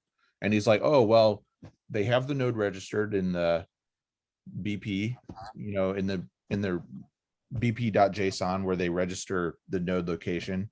And we pinged it and it seemed to work for us. So that's good enough. And I'm like, well, yeah, you can ping it once or twice, but if you actually try to run a DAP and connect to it, then you'll see that it's like extremely unreliable. And they're like, that oh, will change. That will change because they've got to have reliable and fast throughput. And I know that they're releasing information shortly so that they'll be getting the right BPs. The voting will be more improved. It's another one of those don't rely on B1 because they said that'd be 2 weeks, about 4 weeks ago. Oh yeah, I mean, it's coming. Yeah, don't even get me started. I mean, they said that they were going to vote for our BP like over a month ago. I mean, I don't know what's going on. It's fine, but like it's frustrating. It's continually frustrating. That's the problem. I don't know why I thought that they would stick to that schedule. Now that they've got a legal document. You'd have known better, John. but something I don't understand at all. You have EOS Nation doing a fantastic tool, NAMED validation, BP validator tool, where you see directly if a block producer is not answering to some criterias. That's true. That's true that the EOS Nation validator tool is useful. But it doesn't like stress test the nodes. It just doesn't stress test. Right. Because it's easy to just run a node that's there, but no one is using it. It's the question of like, can it actually sustain use, in production, right? And we have like a Grafana chart thing site that one of my friends built and that tracks some of this information. And we sent it to, to PBE, and I never heard anything back from them about that. So I don't know. But yeah, if we had so I guess you're asking me like, what should we focus on? Probably like a tool that would make it very obvious, like who's running good infrastructure in a way that's like accessible to the public and highly publicized. Whereas like the EOS Nation tool is great for like developers and other block producers, but most people don't know what that is. You know what I mean? And it'd be cool to have, like, for example, a Twitter account that automatically tweeted out statistics every day, like, this block producer is, this reliable, or this block producer is not running good infrastructure, everyone this, and let them know. There is a Telegram bot currently giving this kind of information. It's sorry, it's Aloha Telegram.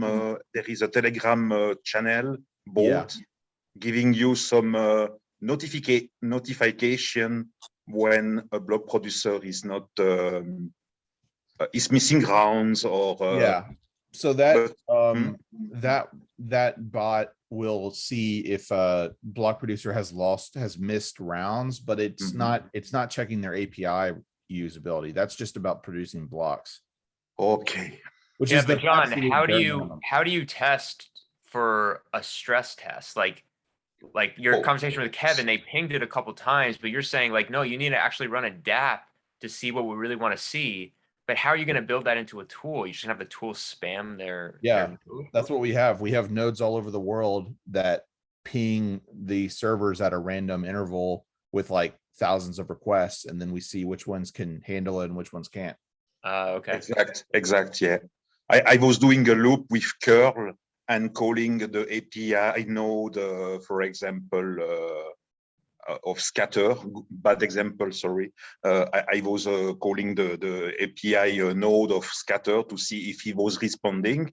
And one time yes, one time no, one time yes, one time no. So finally, I changed my my API node to Encore, to Grimace, sorry, to Grimace. Yeah.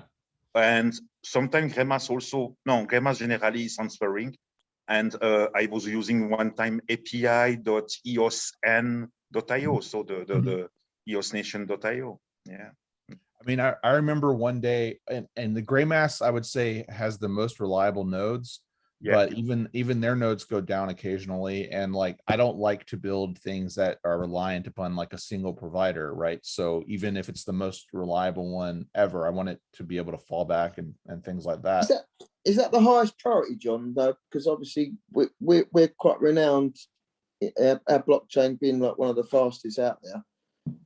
Is it a sort of high priority for us to have the most high speed, most expensive equipment to run, like you're saying? It's not. I'm not saying that we need more expensive equipment. I'm saying that we need a system that makes our people that are getting paid to run infrastructure, that makes them more accountable. That we need to be more accountable and have higher standards for block producers. I just think them standards are coming anyway.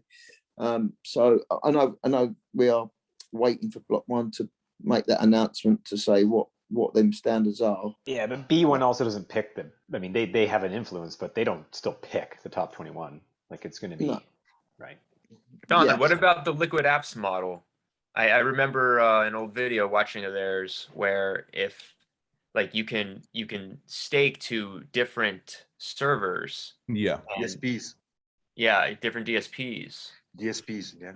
Mm-hmm. So here's the thing with liquid apps is like, they're really good at marketing. I think they probably spend a massive amount of money on marketing, and they do have some interesting tech, but I would say a lot of their tech is like prototypes and like interesting proof of concepts. But if you actually try to sit down and use it in production, you find that there's a lot missing from their model. There's a lot lacking there.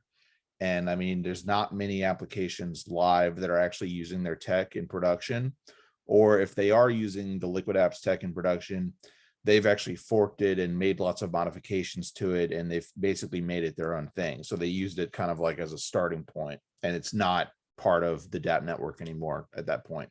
Like they're not staking to DSPs and things like that.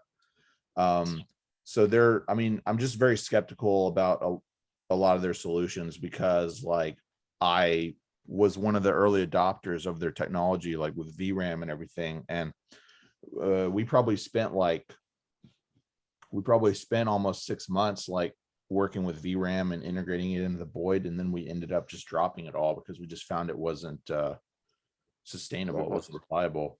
And the issues with the infrastructure providers, having unreliable nodes and everything, if you have an unreliable DSP, it really just exacerbates the problem, right? And the DSPs are not making enough money to incentivize them to run more reliable nodes than everyone else. You know what I mean? So it's kind of like DApp network would be useful if we had more reliable base level technology first, and then we could kind of build on a very stable foundation. But I think it's kind of, maybe the timing is not quite there for liquid apps, and also just like they seem more keen on like pushing out products and like announcing all these new features and functionality instead of like iterating and improving existing tech. And they just push out a lot of products that no one is actually using. It's just like makes a good blog post. Yeah, it hasn't been too long though.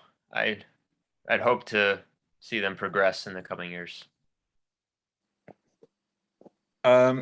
You speak about Diffuse, so Diffuse Canada, Alexandre Bourget, Josh Kaufman. So they living with Diffuse. They are no more here.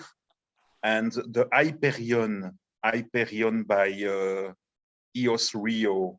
Have you heard something, John, about that on Hyperion? If Hyperion? this is Hyperion, yeah. If this is still maintained, or that's continue, or have you heard something about that? Yeah, Hyperion is, Hyperion is another history solution like Diffuse. Yeah. It's good. It's not as good as Diffuse, like from a developer perspective, like it's not as flexible. But it is easier to run than Diffuse. But what I found is that almost no one can actually keep it running stable. It's constantly like falling behind. And I don't know if that's the fault of Hyperion or because these blockchains are so busy and have such high bandwidth, like you just need really good hardware. Like you need a really, really beefy, expensive, like talking $20,000 a month type setup to actually run it in production and keep it up to date and everything like that. Okay. So let's say you want to query the blockchain state, have a very speed solution, and also WebSocket, this kind of things. You use Diffuse APIs. If you have to use Diffuse APIs, the community edition, you can use through EOS Nation. Yeah, and it's pretty stable.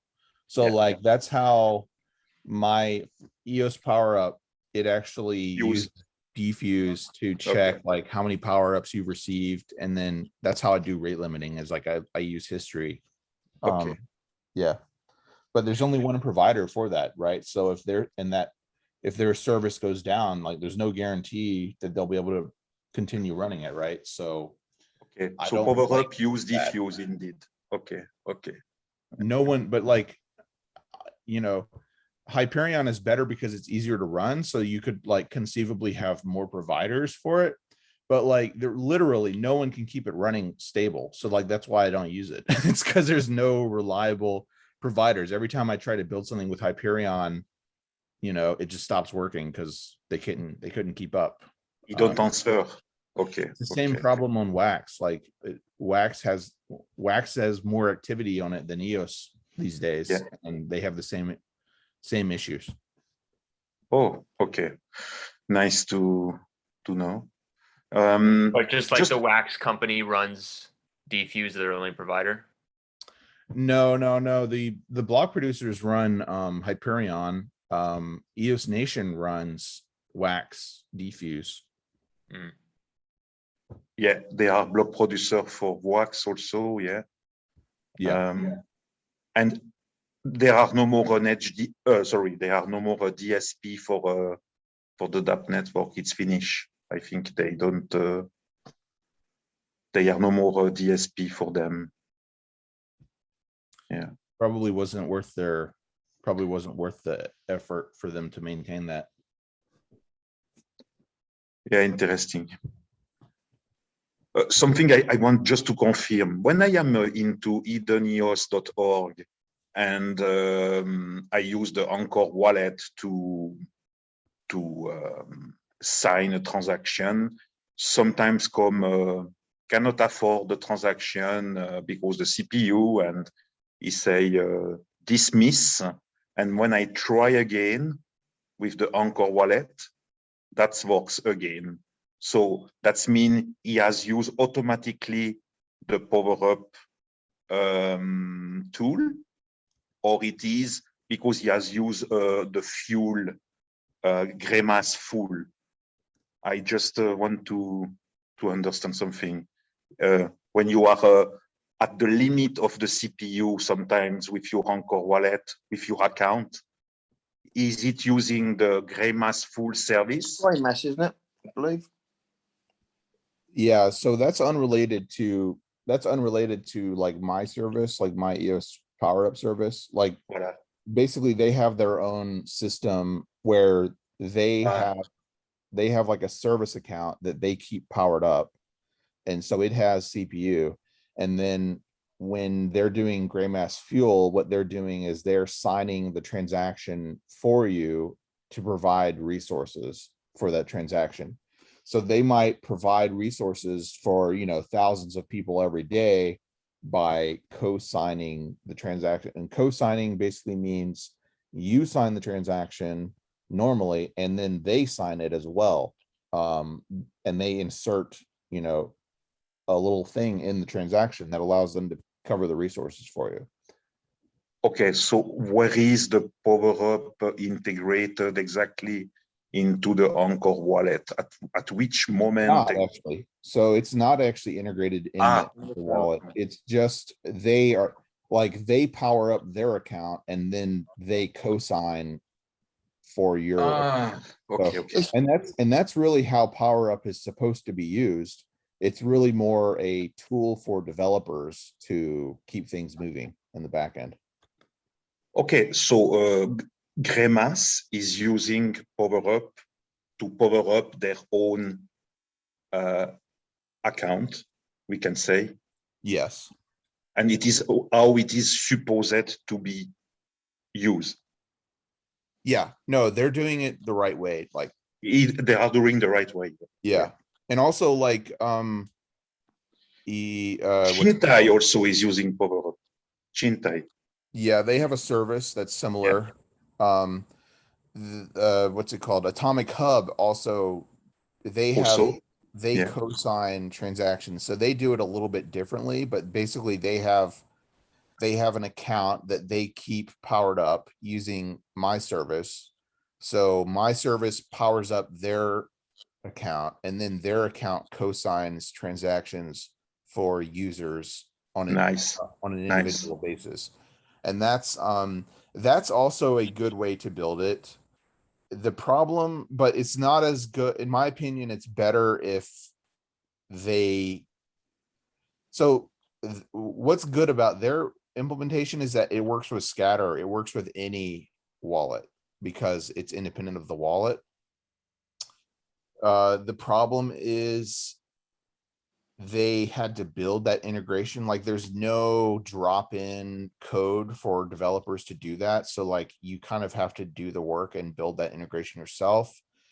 And if their account that does the co-signing, if it loses CPU or something happens to it, then it could make the entire interface break because every time you try to use it, it would say you don't have resources even if you do, because it's trying to co-sign with this account that has no resources. You know what I mean? So it's kind of makes it more centralized because you're relying on this one account to have CPU, which Yeah. anyone could buy CPU for that account. You know what I mean? Mm. So ideally, the front end has to be smart and it has to look like, does this account actually have CPU? If it doesn't, then just let the user pay for it, or, give the user the option. It just makes it much more complicated, and you can't expect every DApp to like implement this. Also, Yeah, that's a gymnastic. Yeah, you right. have to It's to not, it's try totally to custom. query a node and another, and Right. yeah, It's that's more become logic. yeah. And also like it's like custom logic. It's not like built into the libraries that everyone uses, right? But the Atomic Hub guys, the guys that built that software, are really smart. I mean, they're top of the game. You mean the pink network? Yeah. Okay. Yeah. Mm. So you can't expect that level of integration from every DApp. And also most DApps don't even have a server. So Pink Network, they run a server, they run a database that caches everything so that you can query their database and get all the information, and you don't have to query it directly from chain. So that makes the interface much more interactive and faster. So they're already running a database anyways. So adding cosigning is not a big deal. But like I've built many dApps where there is no server. It's just a website that you log into Yeah. with EOS. Yeah. So I don't, and I think that's the best way. If you can build it without a server, then you should, right? So that's why, and if I integrate Anchor in my serverless dApp, I know that users that use Anchor can get free resources and I don't have to worry about it. So that's nice. So you have your own server and own infrastructure to maintain your power up. Yeah, that's yeah. Nice. Question on history node. So as the network grows and we get a lot more onboarding, do you think we're going to have any issues with history? The amount of data that we're going to accumulate. Do you, John? You mean a more scalable history solution? I just, yeah, obviously, yeah, it needs to be more scalable. I'm just wondering how it's going to perform. That as the time goes on, the more data being transmitted and transferred backwards and forwards over the network, as it grows, a lot more transactions. Do you think there's going to be any issues, or think we just scale up?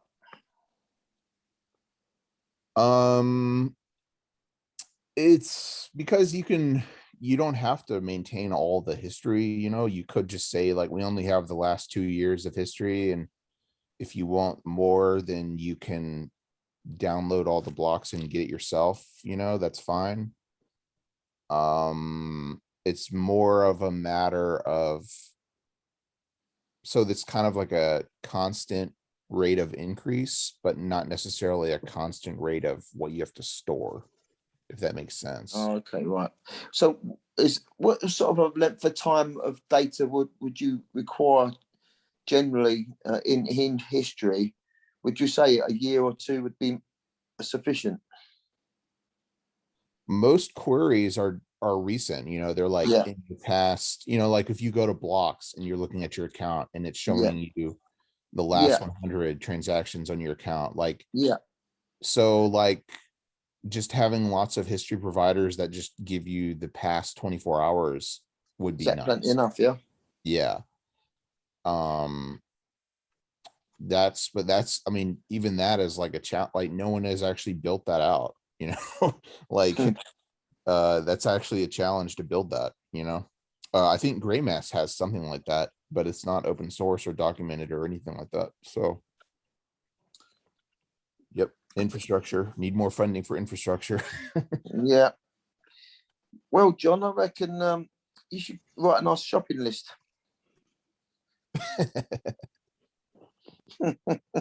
So we need Yep. more fund for the infrastructure. We need more fund for basically for all. Yeah, interesting. Yeah, I mean, this is just basics. This is just basic stuff, though. I mean, and this is the kind of thing where on Ethereum, they just dumped, hundreds of millions of dollars into figuring it out, and they have all these solutions that they've built up over time, so it's just like something that we need to do. And Defuse, like bless their hearts, they went all out. I mean, they really killed it, honestly. Like the solution that they wrote is incredible. Yeah, And the totally.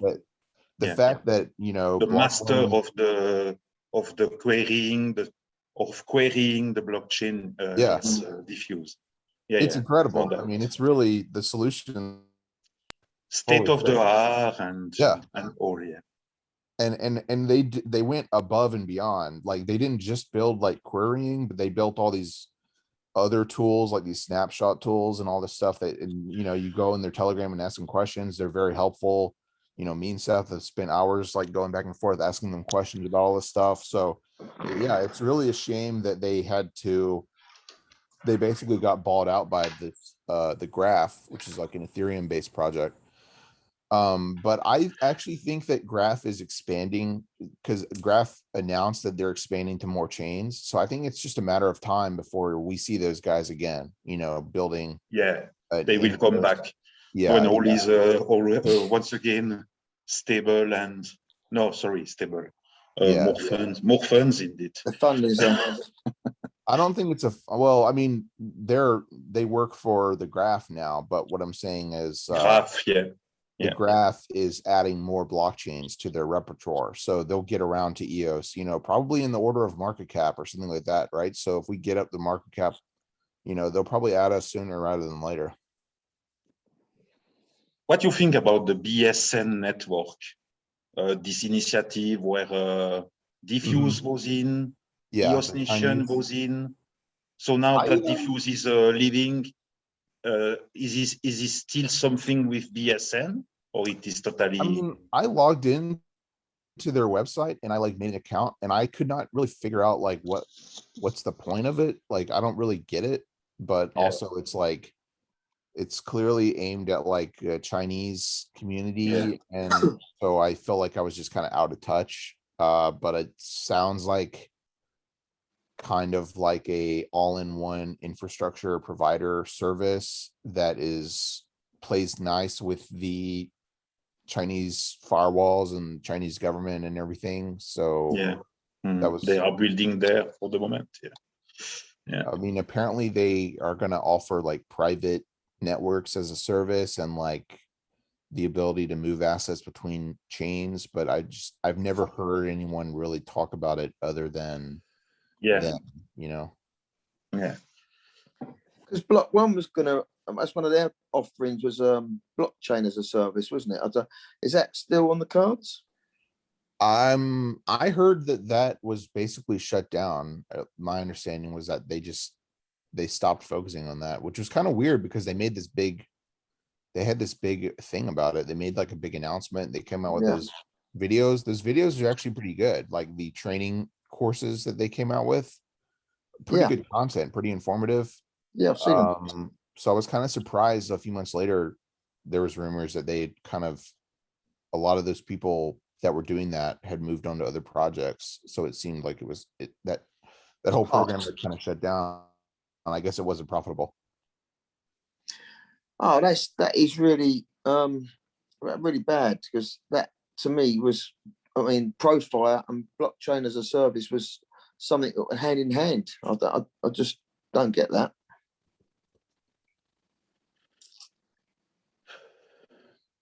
But you as a startup, you can deliver a blockchain as a service. You have your server, a good infrastructure, and but we want it to be compliant, don't we? So we want a complete service that offering that.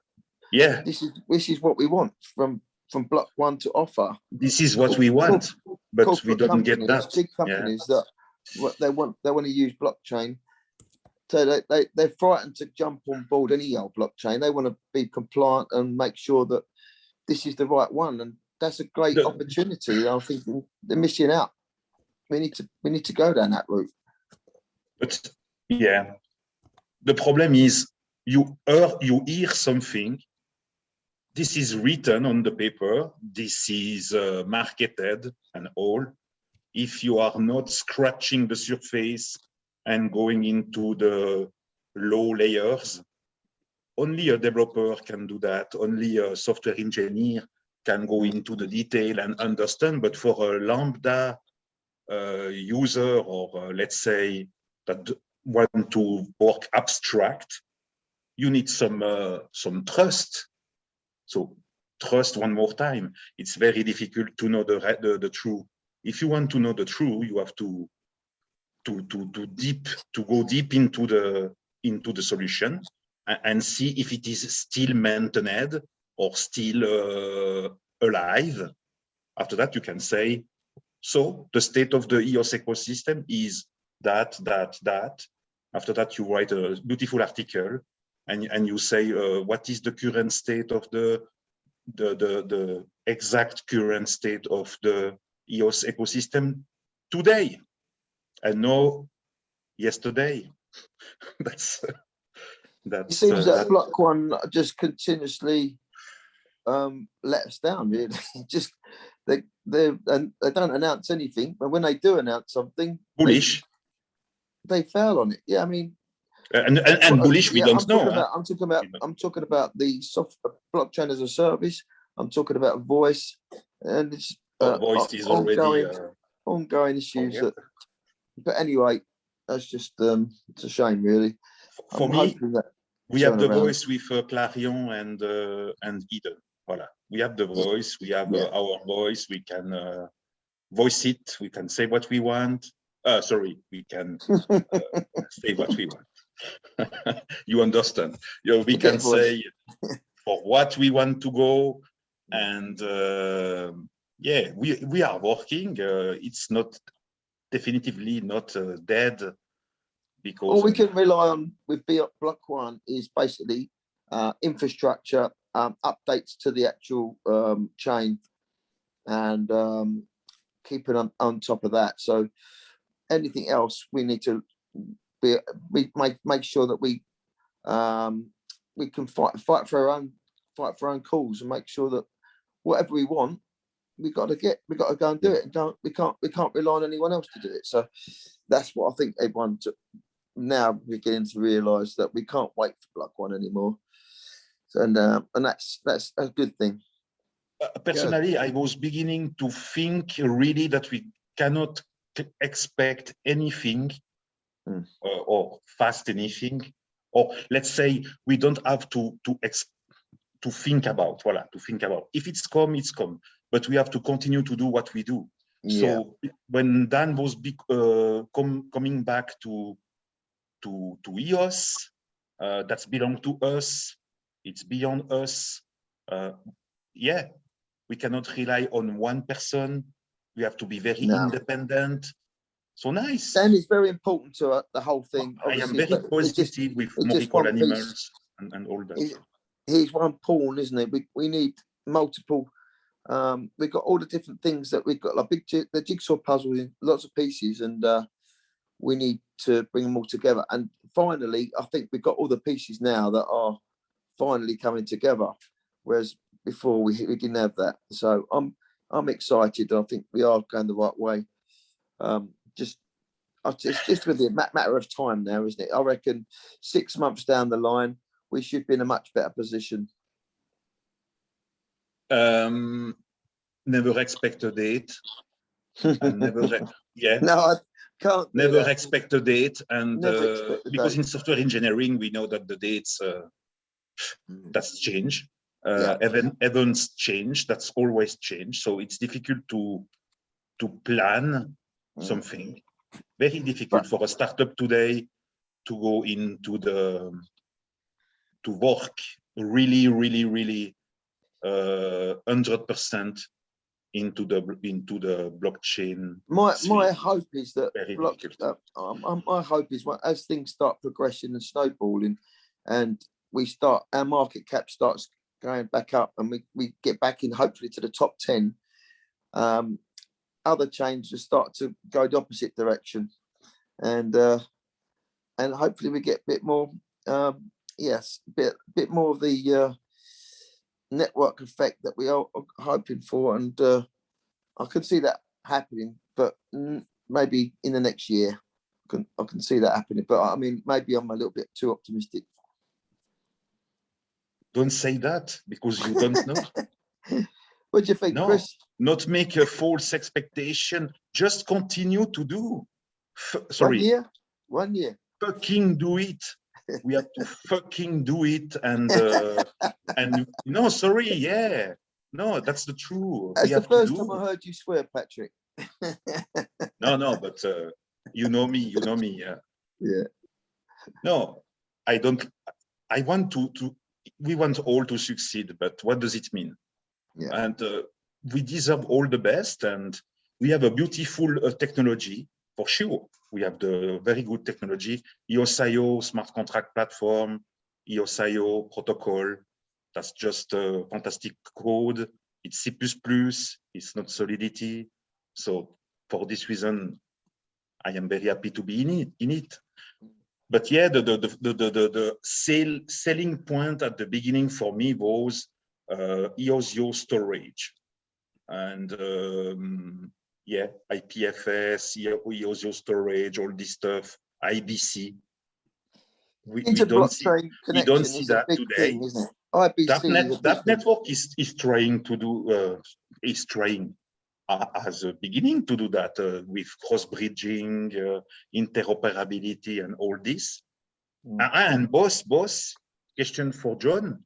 Boss, the faster blockchain with 3 second LIB.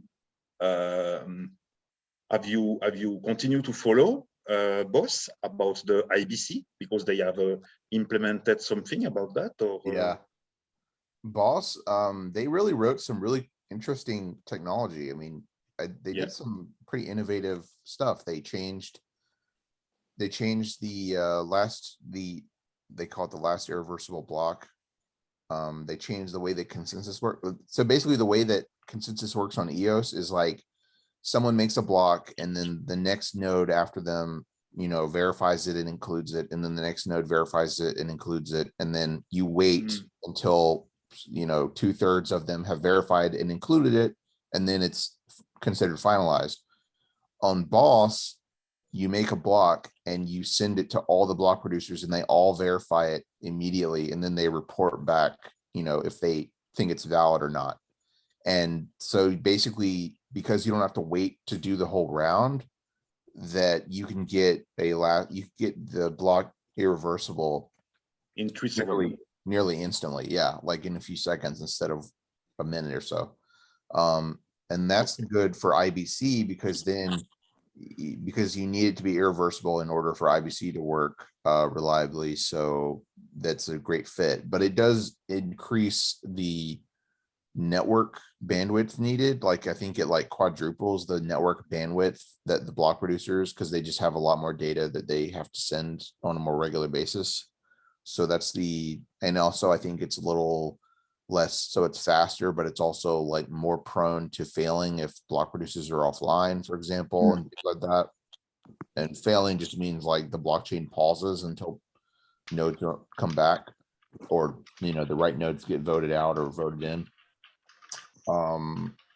So yeah, and they also wrote a trustless IBC protocol called Boss IBC, which I really like. Boss IBC, yeah. And it's based on a blog post that Larimer wrote like in I want to say it was like 2018.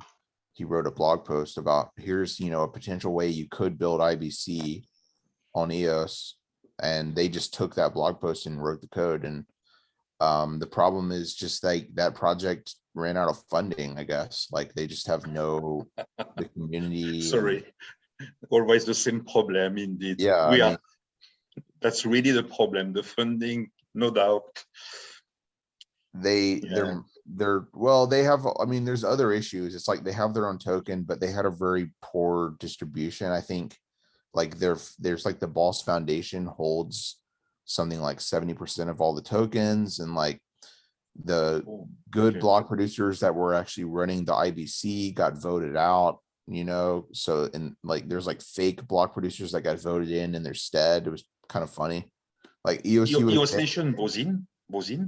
they were active. They were. Okay.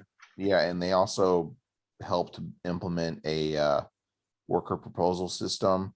But like because the boss token didn't maintain a good price and didn't maintain a good network, like the worker proposal system, I think it's just not useful because no one has liquidity, you know what I mean? So yeah, I mean, it's really a shame that that project didn't wasn't able to sustain itself and wasn't able to continue to evolve the tech, because there's a lot of promise there that was lost.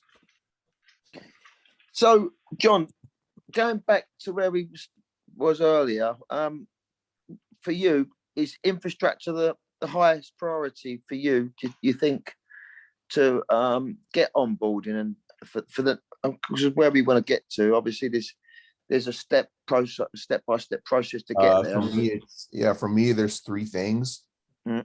It's infrastructure, tooling, and marketing. Mhm. And I think those things could all be built in parallel. Because infrastructure, tooling, and marketing is not going to bring the network effect, though, is it? We need to have the dApps, don't we? Yeah, but I'm telling you, you can't build dApps without good infrastructure and tooling. Yeah, but we could have the best infrastructure and still have nothing, because obviously we need dApps to get that network effect. Like I mean, we have a lot of other dApps. We have a lot of dApps that can barely stay alive, that are fighting to survive at this point. So if we helped them with marketing and helped them with infrastructure, are they failing because of funding or marketing, or is it because there's just the quality is not good enough? The Be a quality is combination. fine. I mean, like Nudex is really nice. Oh, It's yeah, probably Nudex one of is the good, yeah. best. I mean, I've used decentralized exchanges on lots of blockchains. Like Solana is like the closest competitor to EOS in terms of performance, but their stuff is pretty. I mean, they have Serum, which is the decentralized exchange, but I mean, honestly, it's like kind of basic compared to what we have. Like really, like what we have is pretty advanced. So like the dApps are cool, like, but like Nudex, for example, they have a lot of infrastructure that they run themselves, and they have a strong like profit model, so they can afford to run, and operate the infrastructure themselves. So, but I guess to me, the problem is like, we don't have good marketing, so it's hard for more dApps to get attention and get traction. And for smaller dApps, they need better tooling and infrastructure in order to just get started. So that's kind of my thinking there. And when I say tooling, I'm talking about like wallets and backend code that helps to connect everything together. Yeah, if you are looking now at ranking of the BPs, Nudex BP first, OKCap second, and EOS Nation FTW third position. That's good to see a decentralized exchange as a first BP. Nice. And OKCap, do you have an idea, John? What kind of, it's based in China, what kind of infrastructure or what they are exactly? That's the OK exchange, I believe, right? OK Yeah. exchange. Yeah. I've never used, I don't think they have a reliable node. It's like, not a DEX, it's a centralized exchange. Yeah. Yeah. Although they are launching a chain, like it's a competitor to Binance Smart Chain called OKX chain. OKX, yeah. It's not related to EOSIO. It's built on the Cosmos SDK. Cosmos. Okay. framework. Yeah. There's multiple exchanges already out there, though, guys. I'm not just thinking, is there something we're missing a trick here? I mean, what's going to bring in the most people? Is it an exchange or is it like a game? I don't know. It could be anything, couldn't it? I mean, like this Blancos, that something like that would potentially onboard a lot of users. And I just what's the best I mean, there's just no point in onboarding users if we don't have all the infrastructure. Yeah. And like, what's the point of but once the infrastructure's there, what's the first thing we should be looking at? Is it a multitude of everything, or just what's the best one to be looking at initially? The first one, because one little product could be massive for the whole ecosystem, couldn't it? Let's face it, like a Facebook, that is a huge platform, isn't it? One application. That's a big question. I don't know. That's a hard one. Yeah, it's a tough one, isn't it? It's like saying, it's like, I mean, if you think of it as like a country or a state, or, what is the one thing, like maybe in California, it was the gold rush. Like that's what made California into California. And maybe, various states or cities had their major export that put them on the map. So Yeah. what's the major, and maybe the major export of Ethereum was ICOs, and now it's DeFi. So what's the major export of EOS? Maybe that's the one. Yeah, maybe it has to do with like DAOs and governance. Maybe it has to do around some kind of high frequency like payments or trading, or like high frequency DeFi. I think DAOs and governance is a really good fit because we have the culture that appreciates that, and also we have this very flexible permission system that's unique to our platform. So that gives us a really good advantage over other chains where they have to build that from scratch. I mean, people really don't appreciate how powerful the permissions, the built-in permission system on EOS is incredible. It's really like state of the art. Like there's nothing else like it. Even like in a centralized database context, there's nothing else like it. So yeah, exactly. a lot of people don't even know about it. So this is where profile should work, shouldn't it? With the governance and compliance, that should be a big boon to products we can market to government. Well, the thing about regulated exchanges and is that they have privacy concerns. They have these other concerns which pulls them away from using a mainnet, and and it's more about running on a side chain, or running on a private blockchain.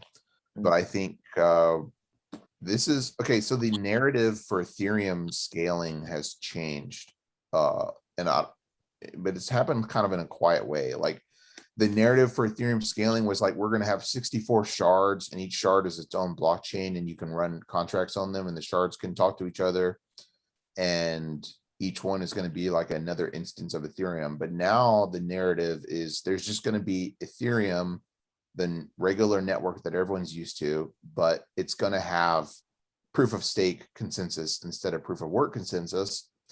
And there's going to be these, they call them roll-ups, which is basically a blockchain that is totally centralized, but it posts like cryptographic proofs onto the network every once in a while. And that allows depositors to get their money out if the operators of that blockchain, disappear, or if there's some infrastructure problem. So it's like, it's fast and cheap, but not necessarily like censorship resistant, right? But it's fine because you have this cryptographic tool called a ZK rollup that allows you to get your funds back. So it's considered to be very secure. And so their narrative now is that we're going to scale Ethereum with these ZK rollups. We don't need the shards, at least in the short to midterm. We're just going to have lots of these ZK rollups that are all posting cryptographic proof onto Ethereum. That allow and they can. You can't, like, for example, transfer easily between them, but they're working on tools now that allow you to transfer between ZK rollup to ZK rollup, you know, without even touching the main network. Good that you're aware of all these things that's happening on that, obviously on a competitor chain like that, because we're oblivious to it all, and I think it's good that you're doing that. Is there anything that we should be looking at, maybe sort of copying or?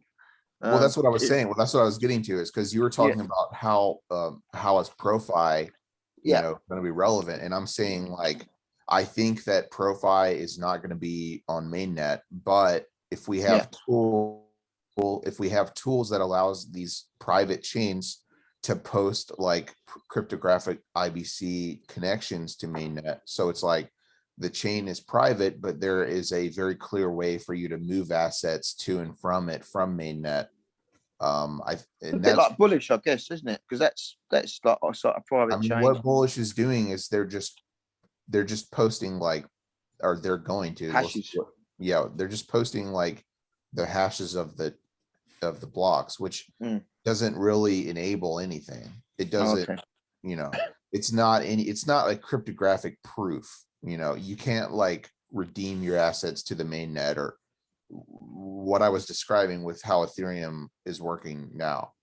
So like and there's lots of these like private sidechain rollups on Ethereum they're all like in beta, you know, they're all like fairly new, but that's kind of what's happening there. So, you know, if Profi is like the angle for EOS, then we need this kind of ZK rollup tech to enable it to be secured and connected to mainnet. You write this down, Chris? John? It's all in John's head, so I'm not concerned. Yeah.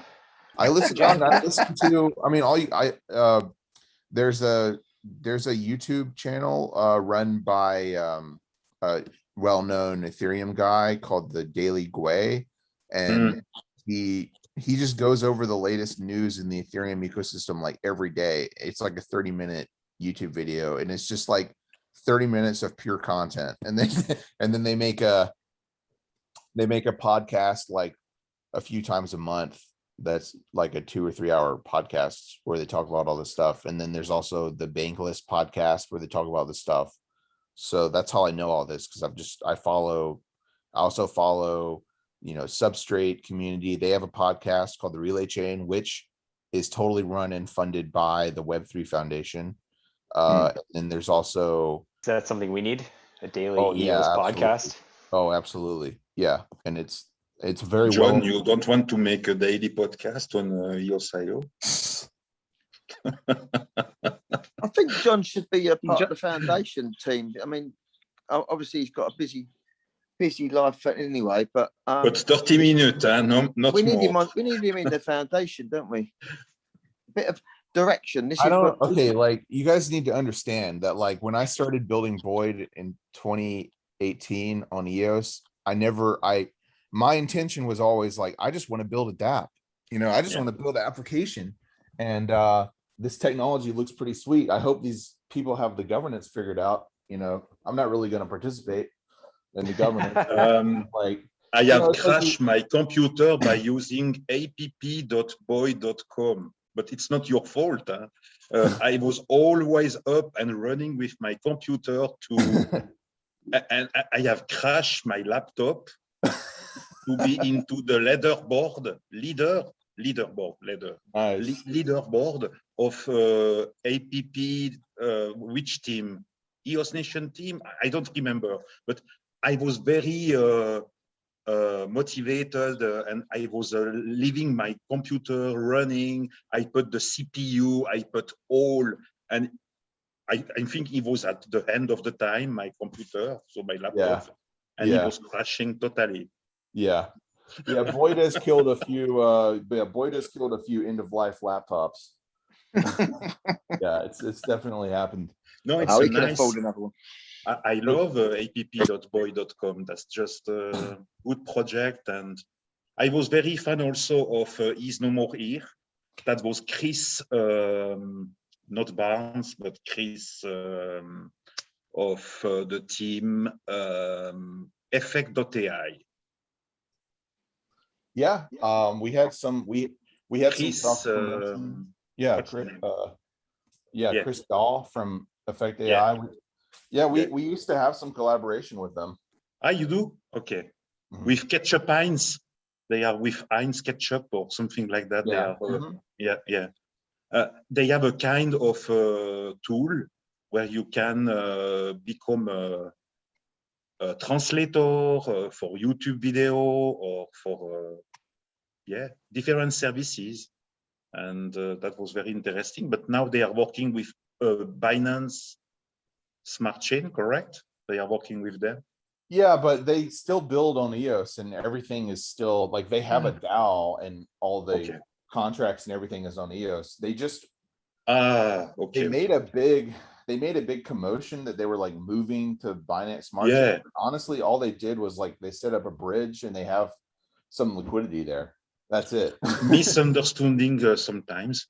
Well, they just they got pretty frustrated, and they're kind of, I mean, they're not interested in participating in governance. They just want a stable chain where they can build stuff, you know. So when they had issues with that, and I mean, it's fair that they wanted to move on. They like the technology though. They just don't like the community and the way that things. They're really looking for more of a top-down leadership approach, which they like that in Binance, the Binance ecosystem. So it's like totally understandable. Yeah. And I'm not adverse to being part of the foundation and helping to contribute. And Yeah, that's what I like to hear. We're yeah, I coming mean, back a little bit to the foundation, Eden, Yeah. and all that. Mel, you don't have your background on Eden. Sorry, and I'm on my phone, unfortunately. Why you don't have your Eden background? I'm on my mobile phone. Are you an Eden member or not? You know that. So we're gonna have Zach and we're gonna have John. There's 2 members already. Well, okay, so for me, the value of a blockchain is like it comes from the people using it, right? The technology is just a tool to allow people to like reach consensus on some state of the world, right? So if you just have a blockchain that is like, you know, the best technology in the world, but like no one is using it and there's no real application on it, to me, that's not interesting. That's not valuable, right? So that's why I wanted to build on EOS, is because I saw it had a good community in the early days, and I liked the technology and all this kind of stuff.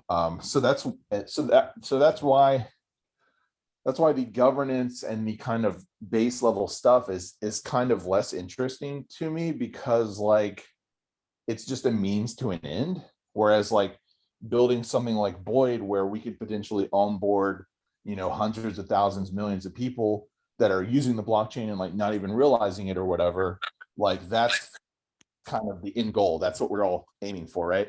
So I would only be part of the foundation, or I'm only part of Eden, you know, because not in and of itself, but just kind of like as a means to an end. And the means to an end would be to build useful applications that. Well, that's what we want, don't we? At the end of the day, we need that. So let's get you on board. Let's get this moving. We're talking about, I mean, governance as a service. That's been mentioned before, hasn't it, Chris? Governance as a service. That's something that we could definitely talk to them. Governance as a service at platform level. Yeah, you can have your own governance with your platform, IT data governance, and you do a grid governance. You choose what you want to keep into your platform, what you want to shift onto the blockchain is already IT data governance indeed. And after that, Eden, I was boring with the governance in the early days. with all this ECAF, Yeah. before the EUA of Kevin Rose and Eve. They made the EUA, and thanks to Kevin and Eve, to EOS Nation indeed. But before that, that was very boring, the governance. And now that we have Eden, let's say now that we have the paradigm depicted into the book of More Equal Animals, that's become more concrete. We know why we need this layer on EOS. It's hidden on EOS for the moment. So that's very, very, why it is powerful, because for myself, that's, I think, very interesting. It's you go into this Eden, you find other people that have also other projects, other proposals, and you can find a way to synergize with them. And yeah, and this holacracy framework made by initiated by Joshua and Chris, and so the current board member, that's the perfect way to continue. So I cannot be bullish more in that. Huh? I don't say that to make compliment to Chris. Huh? He's on the left on my screen. That's nothing to do with that. Huh? I say always what I think. You're too too kind, Patrick. You're just flattering me. Yeah, no, I totally agree, Patrick. I mean, I love to see. No, I say always the truth. Also when I am fucking, sorry. No, that was the bad word, sorry. No, I say always what I think, and sometimes it's misinterpreted maybe, but that's what I am. Yeah. No, Eden is great. EOS Foundation. Okay, to be honest, EOS Foundation, that's since day one. Fast after that we launched the EOS mainnet, we spoke always about this worker proposal system. We burn all what we burn already, John, what we have burned that we should never burn. That was the RAM fees or what we have.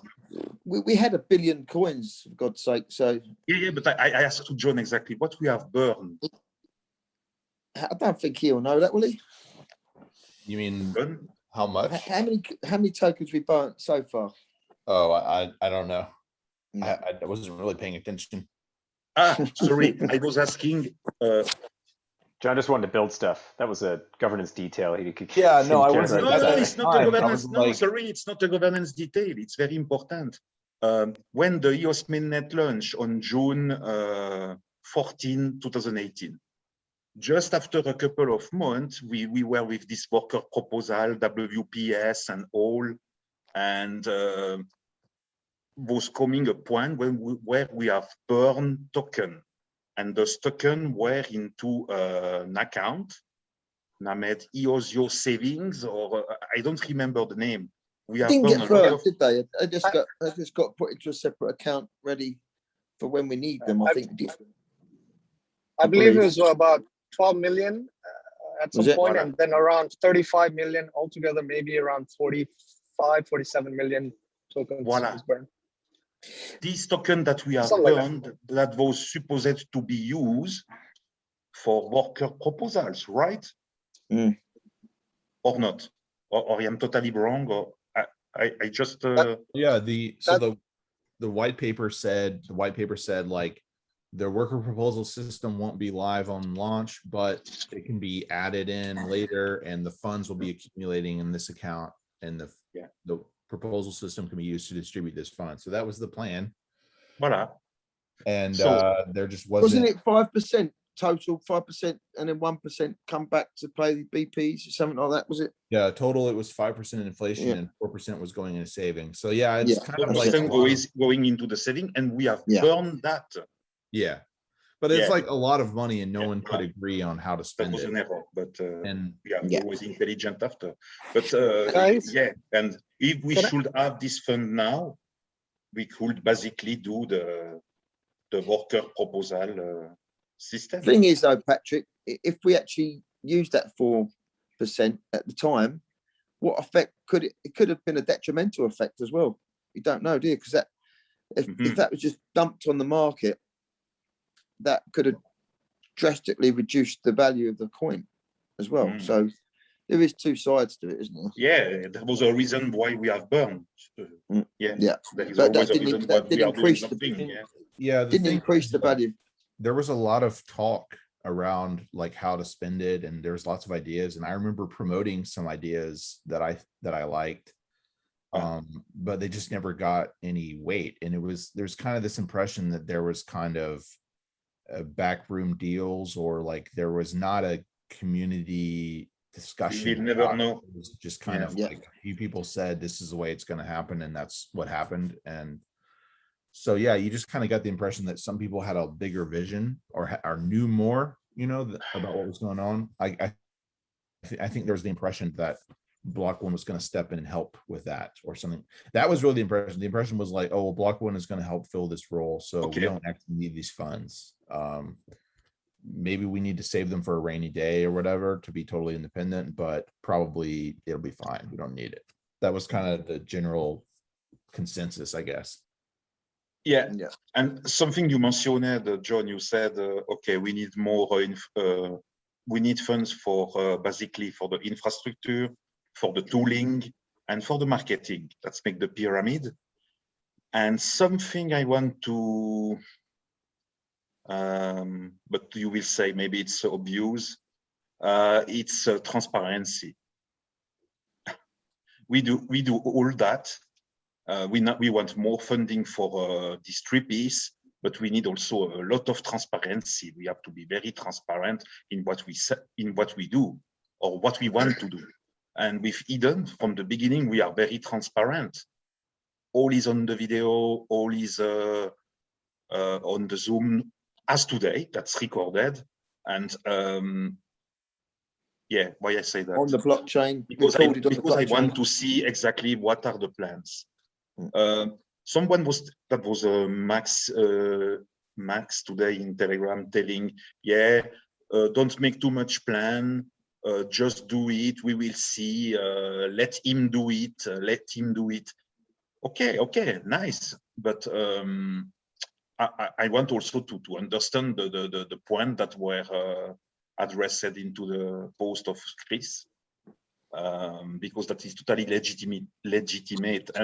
And Chris was going on to everything EOS show. This show was, to be honest, that was the first time for Chris on an everything EOS show, and for Zach also to have Chris.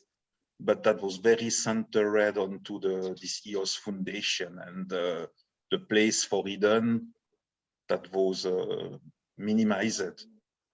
And we minimize. What is the structure of a foundation like on another chain? So, say for instance, Ethereum. Would we know what the structure would be? Would there be a big team of people?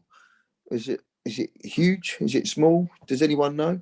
I think like Ethereum Foundation, it's maybe a dozen people, maybe like around 20 or less, and it's mostly like the core engineering. I think they might have like a marketing guy and a website guy, but it's, mostly programming.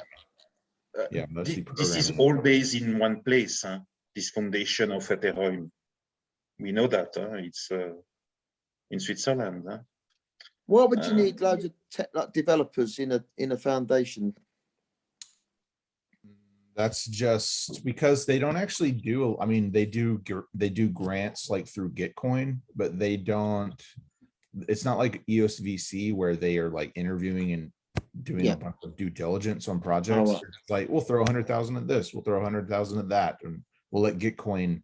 We'll match grants on Gitcoin, let the community pick. So they really don't spend that much time. Right. So that'd be the Pomelo then, wouldn't it? Yeah. So Pomelo, I think they're actually working with the developer, like the founder of Gitcoin on, I think he's actually consulting on the design and everything. Yeah, but when we speak about foundation for Ethereum, that's very, very oriented lobbying between different important VIPs, very important people. going into Davos, World Economic Forum, going there to have more funds. That's not the same intent as the EOS Foundation that we want to do. For what I have read, the less that I have read, that was This is the point. explained. We don't know what the foundation's going to be like, do we? No, there are some minimal statement or words Yeah. that were Well- unveiled by the post of Eve. It And, wouldn't be but good. not too much into the detail, just on the Yeah. surface. You don't understand. Okay, you don't understand exactly in layman terms what this EOS Foundation will do. You just have some speculation that could be. That's not the same. After that, you have people speaking on the left, on the right, doing ping pong, and during one day to make some speculation. What is the new world next year and all? No, it's not so clear like the water, like Eden, where all is clear, all is seen, all is watchable. All is transparent. So So what you're saying transparency. that, John, so you're saying that we're going to be more like an Ethereum style foundation, moving away from the VC style. I mean, I don't know what Voilà. Eve's plans are, but I'll just say like probably it should be more hands off. It has to be very neutral. Like it shouldn't be sitting there making like tons of decisions. Yeah. So it's really the foundation, and it should delegate the decision making to things like Eden and Pomelo. Voilà. And it's just behind the scenes making deals and just trying to get funds into a pot Rapidly. from. Yeah. Yeah. So But that shouldn't be too difficult, should it? Because the the money should foundation- just come in What does anyway. it mean rapidly? Rapidly? Nothing. That's meaning nothing. And once again, poor sentence. Yeah, we don't know anything. Yeah. No transparency, no. But I But think basically, we're going to be getting a 2%. We assume 2% coming from, once the BPs agree, into the savings fund, and then obviously that fund can then be distributed to fund projects that we feel are suitable. But who's makes that decision? That's the only thing we don't know. But more we have no transparency, we know nothing. More that will become like a kind of block one, where you know anything what is happening, and you expect anything at the end. So I want to be very hopeful that we have a that we have something public coming rapidly in 1 week, like Chris was very rapid. Yeah. That was announced Friday, and Chris was on the Everything EOS on the weekend. So I want to see the same rapidly, and that we know. I'm sure Yves will come on to an Everything sure? EOS video or something like that. That's what I reckon will happen. You are sure? That's what I think will happen. What you think? Okay. I think so. Yeah, I he hope. will. I would bet that he will. Yeah. Yeah, Yves has a promise. Zach was promising, that he will come. Yeah. Sure. Yeah. And Zach's definitely pushing, heavily for it. No, so Zach, he's going to doing encourage Yves to like, come on, man, let's get on here. He just put it. I just saw his post. He just put it now. Like he's pushing for it. So he'll get on. He can cover all them questions that you asked in that Hopefully. session.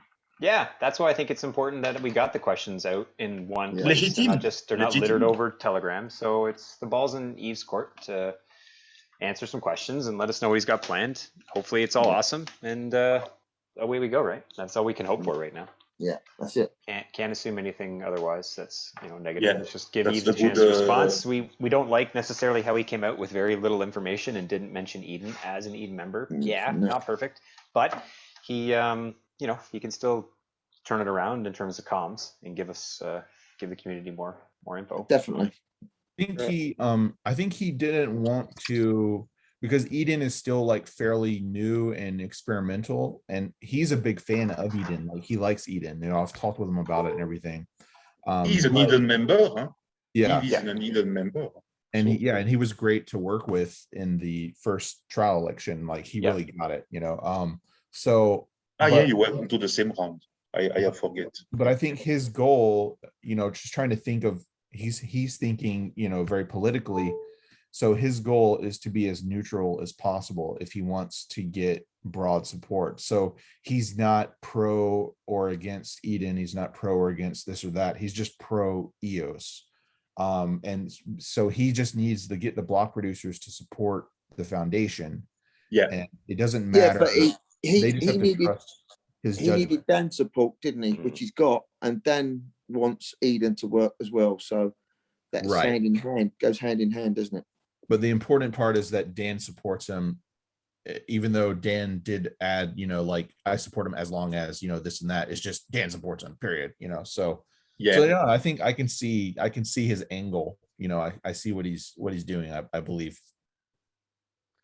I think the intent is good, but the way to communicate or to explain in layman terms, that's very important, because all the last year we don't know anything of what is happening between the BPs, how it goes.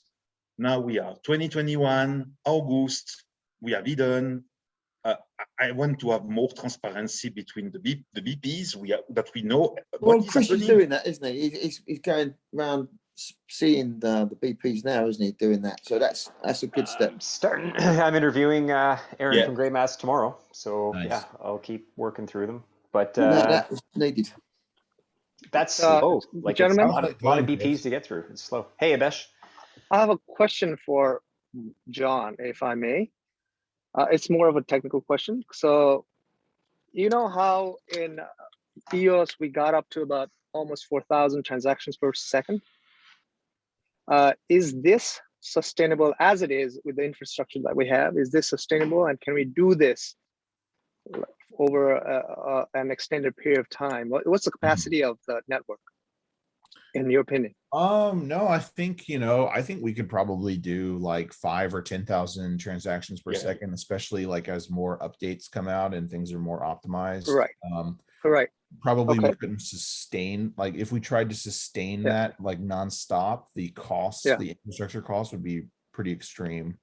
So Okay. it's Yeah. really more. Well, but you know, even at 4,000, that's still doable, right? I mean, yes, infrastructure costs might be higher, but what I was trying to say is that I think we are all ignoring the biggest strength in EOS, and that is how scalable and how fast it is, and the transactions per second. If that can be utilized, and we were talking earlier about dApps, what's the killer dApps that we want, and this and that, what is something that would really, really make EOS valuable? If we can utilize this feature of EOS, you know, I wrote a small article. It's on EOS community forums, and I think Chris might have read it already. You know, just that 4,000 transactions per second, if that can be utilized, that alone gives us per day about 350,000 EOS at, what is it, 0.001 EOS per transaction, right? That's about how much it costs now. John? What does that Yeah. come to? I'm just doing 0.001? math. Like a free total. power up, the cost of a free power up is like 10 Larimers, just call them. And so Roughly. and the free power up is good for like maybe 5 or 10 transactions. So yeah, Yeah. I guess that's about right. Yeah, about 0.001 transactions per second. Multiply that by 4,000 transactions per second. During the day, that alone is enough to generate 350,000 EOS per day.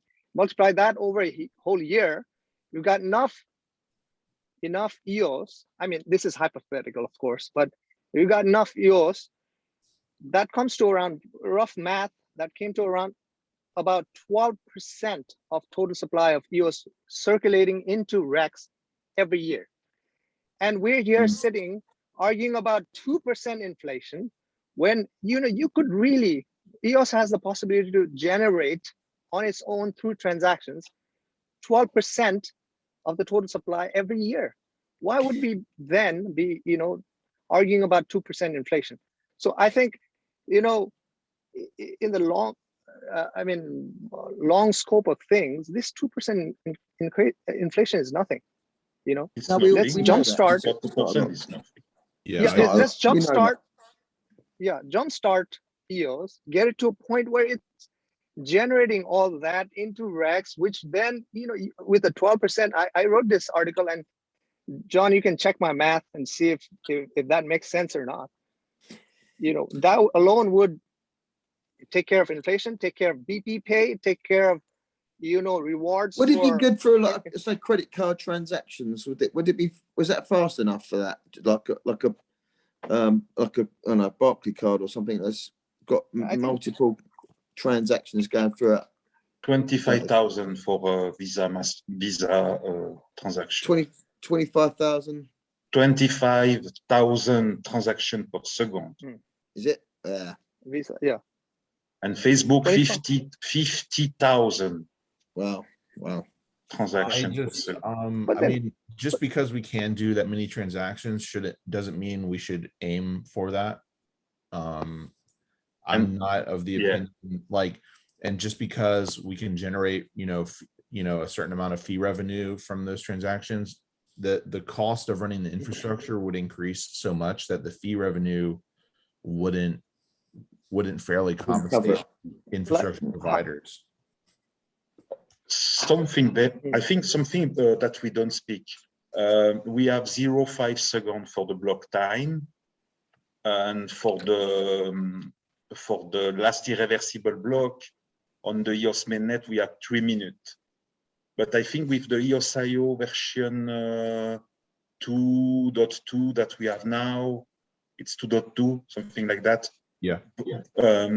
We are able to reach for the LIB fast the same as the block time, so 0.5 seconds. That's only for like private chains. It's not a public. For private, voilà, for private. Yeah. So if you need to do a DeFi or IoT, where you need a fast response, fast instant time, you have to do private chain indeed. Yeah. It's I mean, to me, that's not a huge concern because most transactions are going to be, you know, confirmed very quickly and verified by block producers, and they're not going to be dropped. And you have to look at, like, for example, Ethereum, where you have no guarantee that it's not going to be rolled back, you know, even, you know, hours later. And the you know, the blocks are much more slow. And I mean, DeFi, you know, DeFi is very active there, right? So yeah, it's mental. How they even survive in that? Ethereum is 15 environment. seconds, 15 seconds or 20 seconds block time, I think. 15.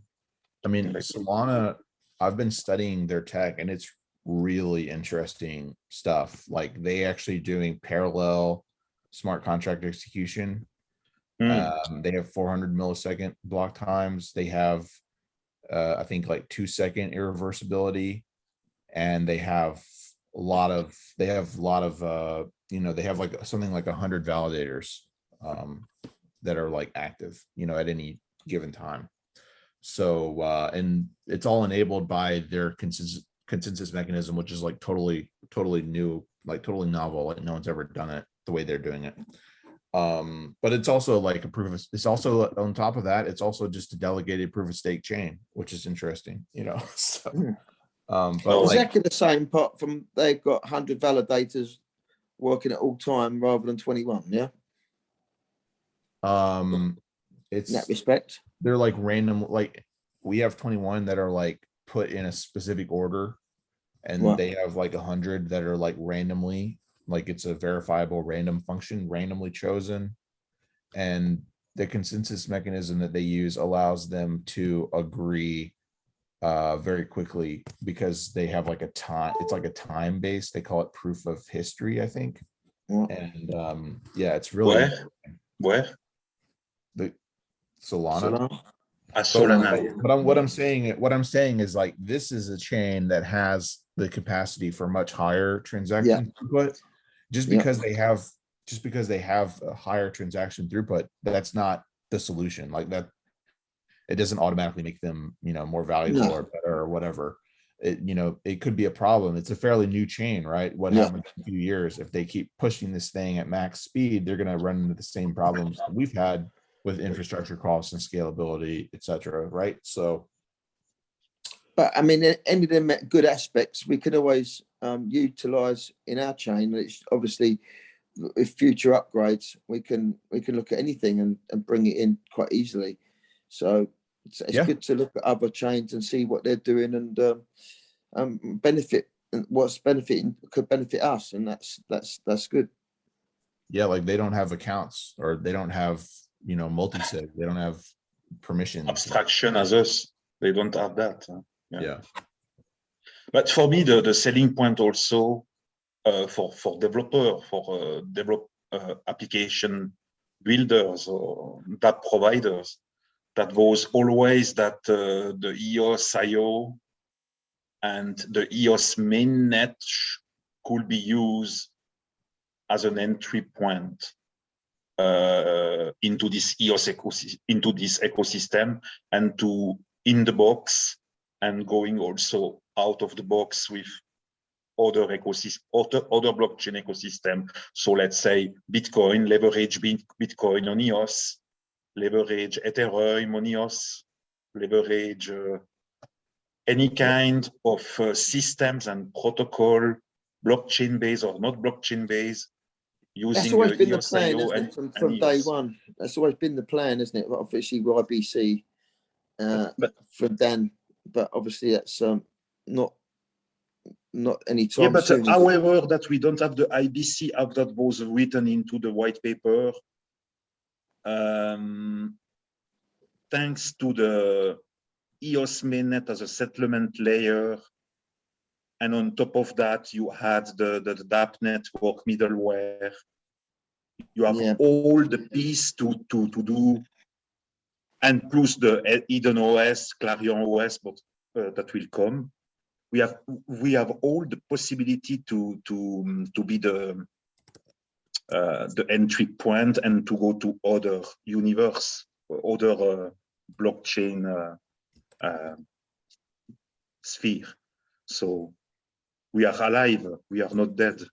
So I think this what we're going through now is really it's like crucial. The future is nice. The future is crucial bright. that we are doing it now, because obviously you got Ethereum 2 is coming out at some point, whenever. I don't know when that's coming out, but it's coming out at some point. And so yeah, the quicker we get things moving, I think the better for everyone. Do you agree? But I was reading an article yesterday or 2 days ago.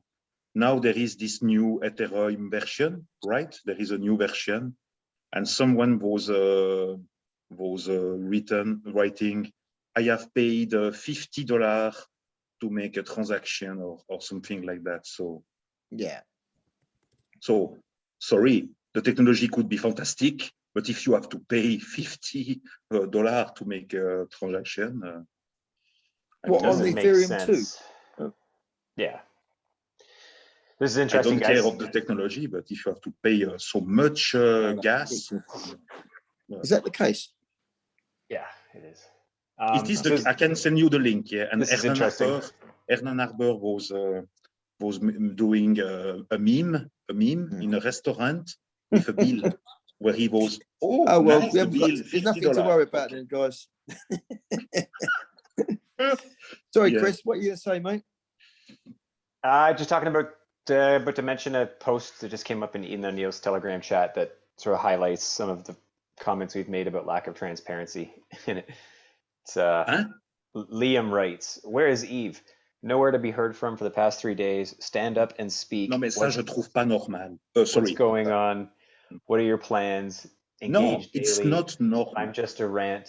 I'm getting, it's just a rant, but I'm getting sick of non-transparent people after No, Dan I have to Lambert, say Brendan here it's Bloomer, not Brendan normal. Bloomer. Hopefully this is just because he's very busy and would change with time." No. I am here. This is 3:20 a.m. in my morning. Okay, so if you have skin in the game,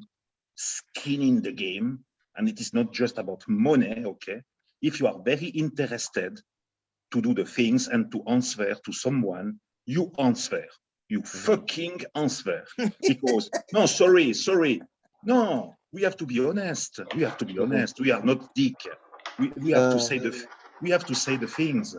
Otherwise, we are complacency all the time and hypocrisy. And I Guys, don't want guys.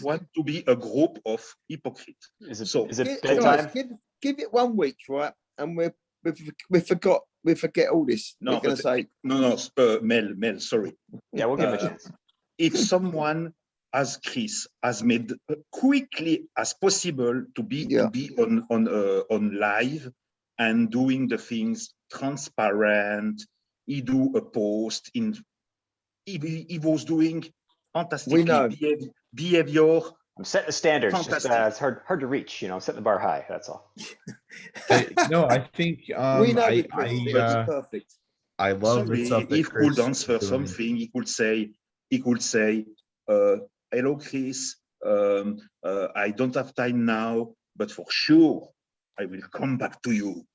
Mm. But no, we don't see that happening, and it is not personal. What I say, it's not against him. No, That's nothing to do. We know.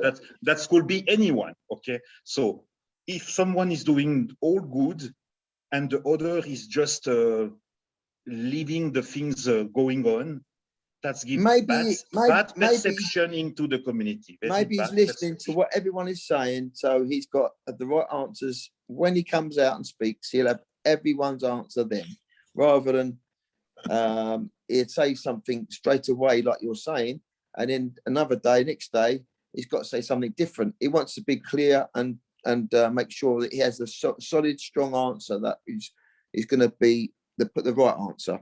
Okay, but he could already say, I have received the request. I will take care of the question. I will come back to you when I am ready. Yeah. But because myself, if you ask me something and I cannot answer now, I will say you humble. I cannot answer now. I will do my own research and come back to you when I am ready. Yeah. I mean, okay, I think what is going on is he has to answer to the blog producers right now. They're basically the ones that are going to decide if this is going to happen or not. They're the ones that are going to fund him. So our opinion, the opinion of the random Telegram user, it's not important at this point in time. So that's probably why we're not going to hear from him until he's got it all sorted out. But John, he can't speak to every bloody BP in a short period of time, can he? Unless he's been doing it over He's the been doing months. that since the network launched. I mean, he's the one guy. Yeah, but I'm talking about the foundation and this other 2%. Do you think he's been talking to everyone during this period of time since he announced? Probably. He probably has like soft agreement from a majority of blog producers behind the scenes. I would imagine he's probably already had meetings with every single one of them. Yeah, that's what I wanted to ask Chris about actually was because like everyone loves to hear from Gray Mass and these indie BPs, but like we haven't heard anything from a lot of the top 21 BP. So like that was actually what would be really interesting is I would love to hear if you've made any headway in getting their attention. Transparency. No, well, not as of yet. I haven't really tried to aggressively yet with the top 21. So first, my game plan was to do a few videos, video interviews with BPs that I know so I'm going to get those done in the next week. I got Grey Mass tomorrow. Hopefully, I just was chatting with Generos during this call. So I'll get another 3 or 4 out right away. Then I'll take those as like, hey, BPs who don't know me, this is what I'd like to do. So I want to have more of a sort of a the history and Mhm. to show them. No, So I that's a haven't good really tried. plan. Start EOS though is at 13. Well, you know, BB was in your you had met BB during the second trial election. She was in your round. So Mhm. I inducted her into Eden. So her and I have a bit of a relationship where we've spoken. So I think hopefully that's one Eastern BP that should be a pretty easy one to get an interview with, I hope. And then Francis from Pizza said he knows about 7 or so that he could then introduce me to try to do the same thing. So it should all come together. It's just I want to have a good base of here's what I'm doing. You can trust me before I go. It's not another question coming in now to the BPs, is there, that you've added in recently? No, because I'm not asking them for anything other than tell us all the great things you're doing for EOS. Right. So You're if you not gonna if you're not doing sweet fuck all for EOS, then I guess you're not going to want to talk to me. But No. if you're doing anything, then this is your chance to like You're dispel not any going to myths, mention. right? You're not going to mention the Eves like foundation thing. No, it's not. No, I have a fixed set of questions. It has nothing to do with it. It's totally outside of it. There's no do vote rewards, nothing like Yeah. that. I want to say, what's your experience as a BP? Yeah. What's Yeah. your background? Tell us about your BP. What have you done that you're proud of? What are you excited Yeah. about in the ecosystem? What can people do to help? That's It's it. a good starting point. It's super. It's meant to be 15 minutes short. No zingers, no gushes. And they may want to tell you more, mightn't they? There's obviously that's This probably is the best way. This is the best. Yeah, this is a first opportunity. There'll be hopefully follow-ups. Like I'm going to do this first round of questions, have a bit of a repertoire with them, and then when things get, what about this? I mean, noticed this. Maybe I'll have an opportunity to at least talk and have some dialogue. I may not. It's just it's a shot in the dark. But here's a response from Zach to Liam, the question that I wrote. He says about Eve. Where? He's very busy reaching and reconfirming consensus amongst the BPs and taking their feedback and advice along the way. I've been in touch with him daily, says Zach. Yeah. Dan and Brendan Bloomer had entire teams while they were silent, not comparable. So I guess he's saying Eve is one guy, so that's why he's silent. He's agreeing with John then, isn't he? Yeah, basically that. He's probably working on stuff. He's just quiet right now. Doesn't, and fair enough. And that's the thing. Maybe he doesn't have all the answers yet, so he can't tell us. He's got to figure stuff out with the block producers first before he comes back with all the kind of hard details. I have a question for you, Chris. About the transparency between the is it reasonable to expect some transparency when a BP is speaking with other BPs, or it is something maybe private? Yeah, sure. There are maybe some points that are private, but the point that should concern the community should be raised and transparent. We should know that because we don't know. Okay, I will tell that in another way.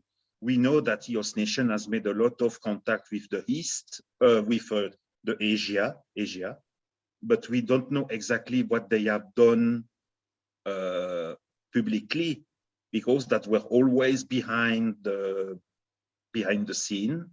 That was maybe only known by the other BPs, but never by us. So is it something that we can expect, because we are into a delegate proof of stake?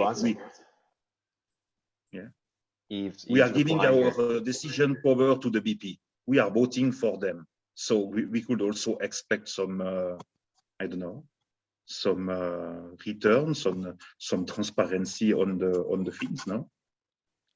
Yeah, I mean, I think it's easy for us to, in fairness to Eve, it's easy for us to be armchair quarterbacks as to what we'd like to see. But it looks like he's just replied in Telegram now. He says Zach knows what's up, and in Telegram. So what Zach said is basically he's confirming consensus of the BPs, and there's a lot of administrative work to be done with registering everything to be compliant as well. And then Eve has replied, Zach knows what's up. So Zach's Eve's secretary. He's working pretty working aggressively on Eve's behalf. That's right. Eve dropped into everything EOS yesterday with an update. Yep, he just did now. As we're talking here, he replied. Okay, sorry to have say one more time what I should never say. Okay, but at least I say, okay. This community has just been abused for so long. We have zero tolerance. No, for, tell us everything. How dare you keep it secret? Each God time damn I it. come on a Zoom call, I say something that could be contentious. No. Well, you say it 3.5 hours into the Zoom call. I need to end this marathon, by the way, fellas, so you can keep it going, but I'm Yeah, 3.5 I hours need to deep go here. to bed. Yeah, my wife is waiting for me. Okay, it's 3:30 into the morning. Okay, Yeah, you're insane. but that doesn't change a lot for me. It's Yeah. always like that. What time do you It's been get up? great. What time do you wake up, Patrick? Huh? What time do you wake up in the morning? I never sleep. So you won't go to bed tonight? Yeah, you must. No. What time do you get up? Like Joke. I 4 in work the a afternoon? lot. I work a lot into the night, and I sleep 3-4 hours, not more. 5 Wow. hours. Insanity. I am a Viking. I am a knight. You're a Viking. 10,000 transactions per second, he does. Right. Yeah, The over a faster long Swiss day. man into the world. Yeah. Passion. Okay, well, I'm gonna end it, fellas. Unless you guys want to stay, I can leave it open. No, Otherwise, I'll shut I her want to down. go. All right. Thank you, okay. guys. Been Thanks, great. everybody. Been Thanks, great. John. Guys. Thanks All a right, lot. see you Thanks, guys later. everyone. Yeah. See Bye. you See you then. next. Bye. Bye.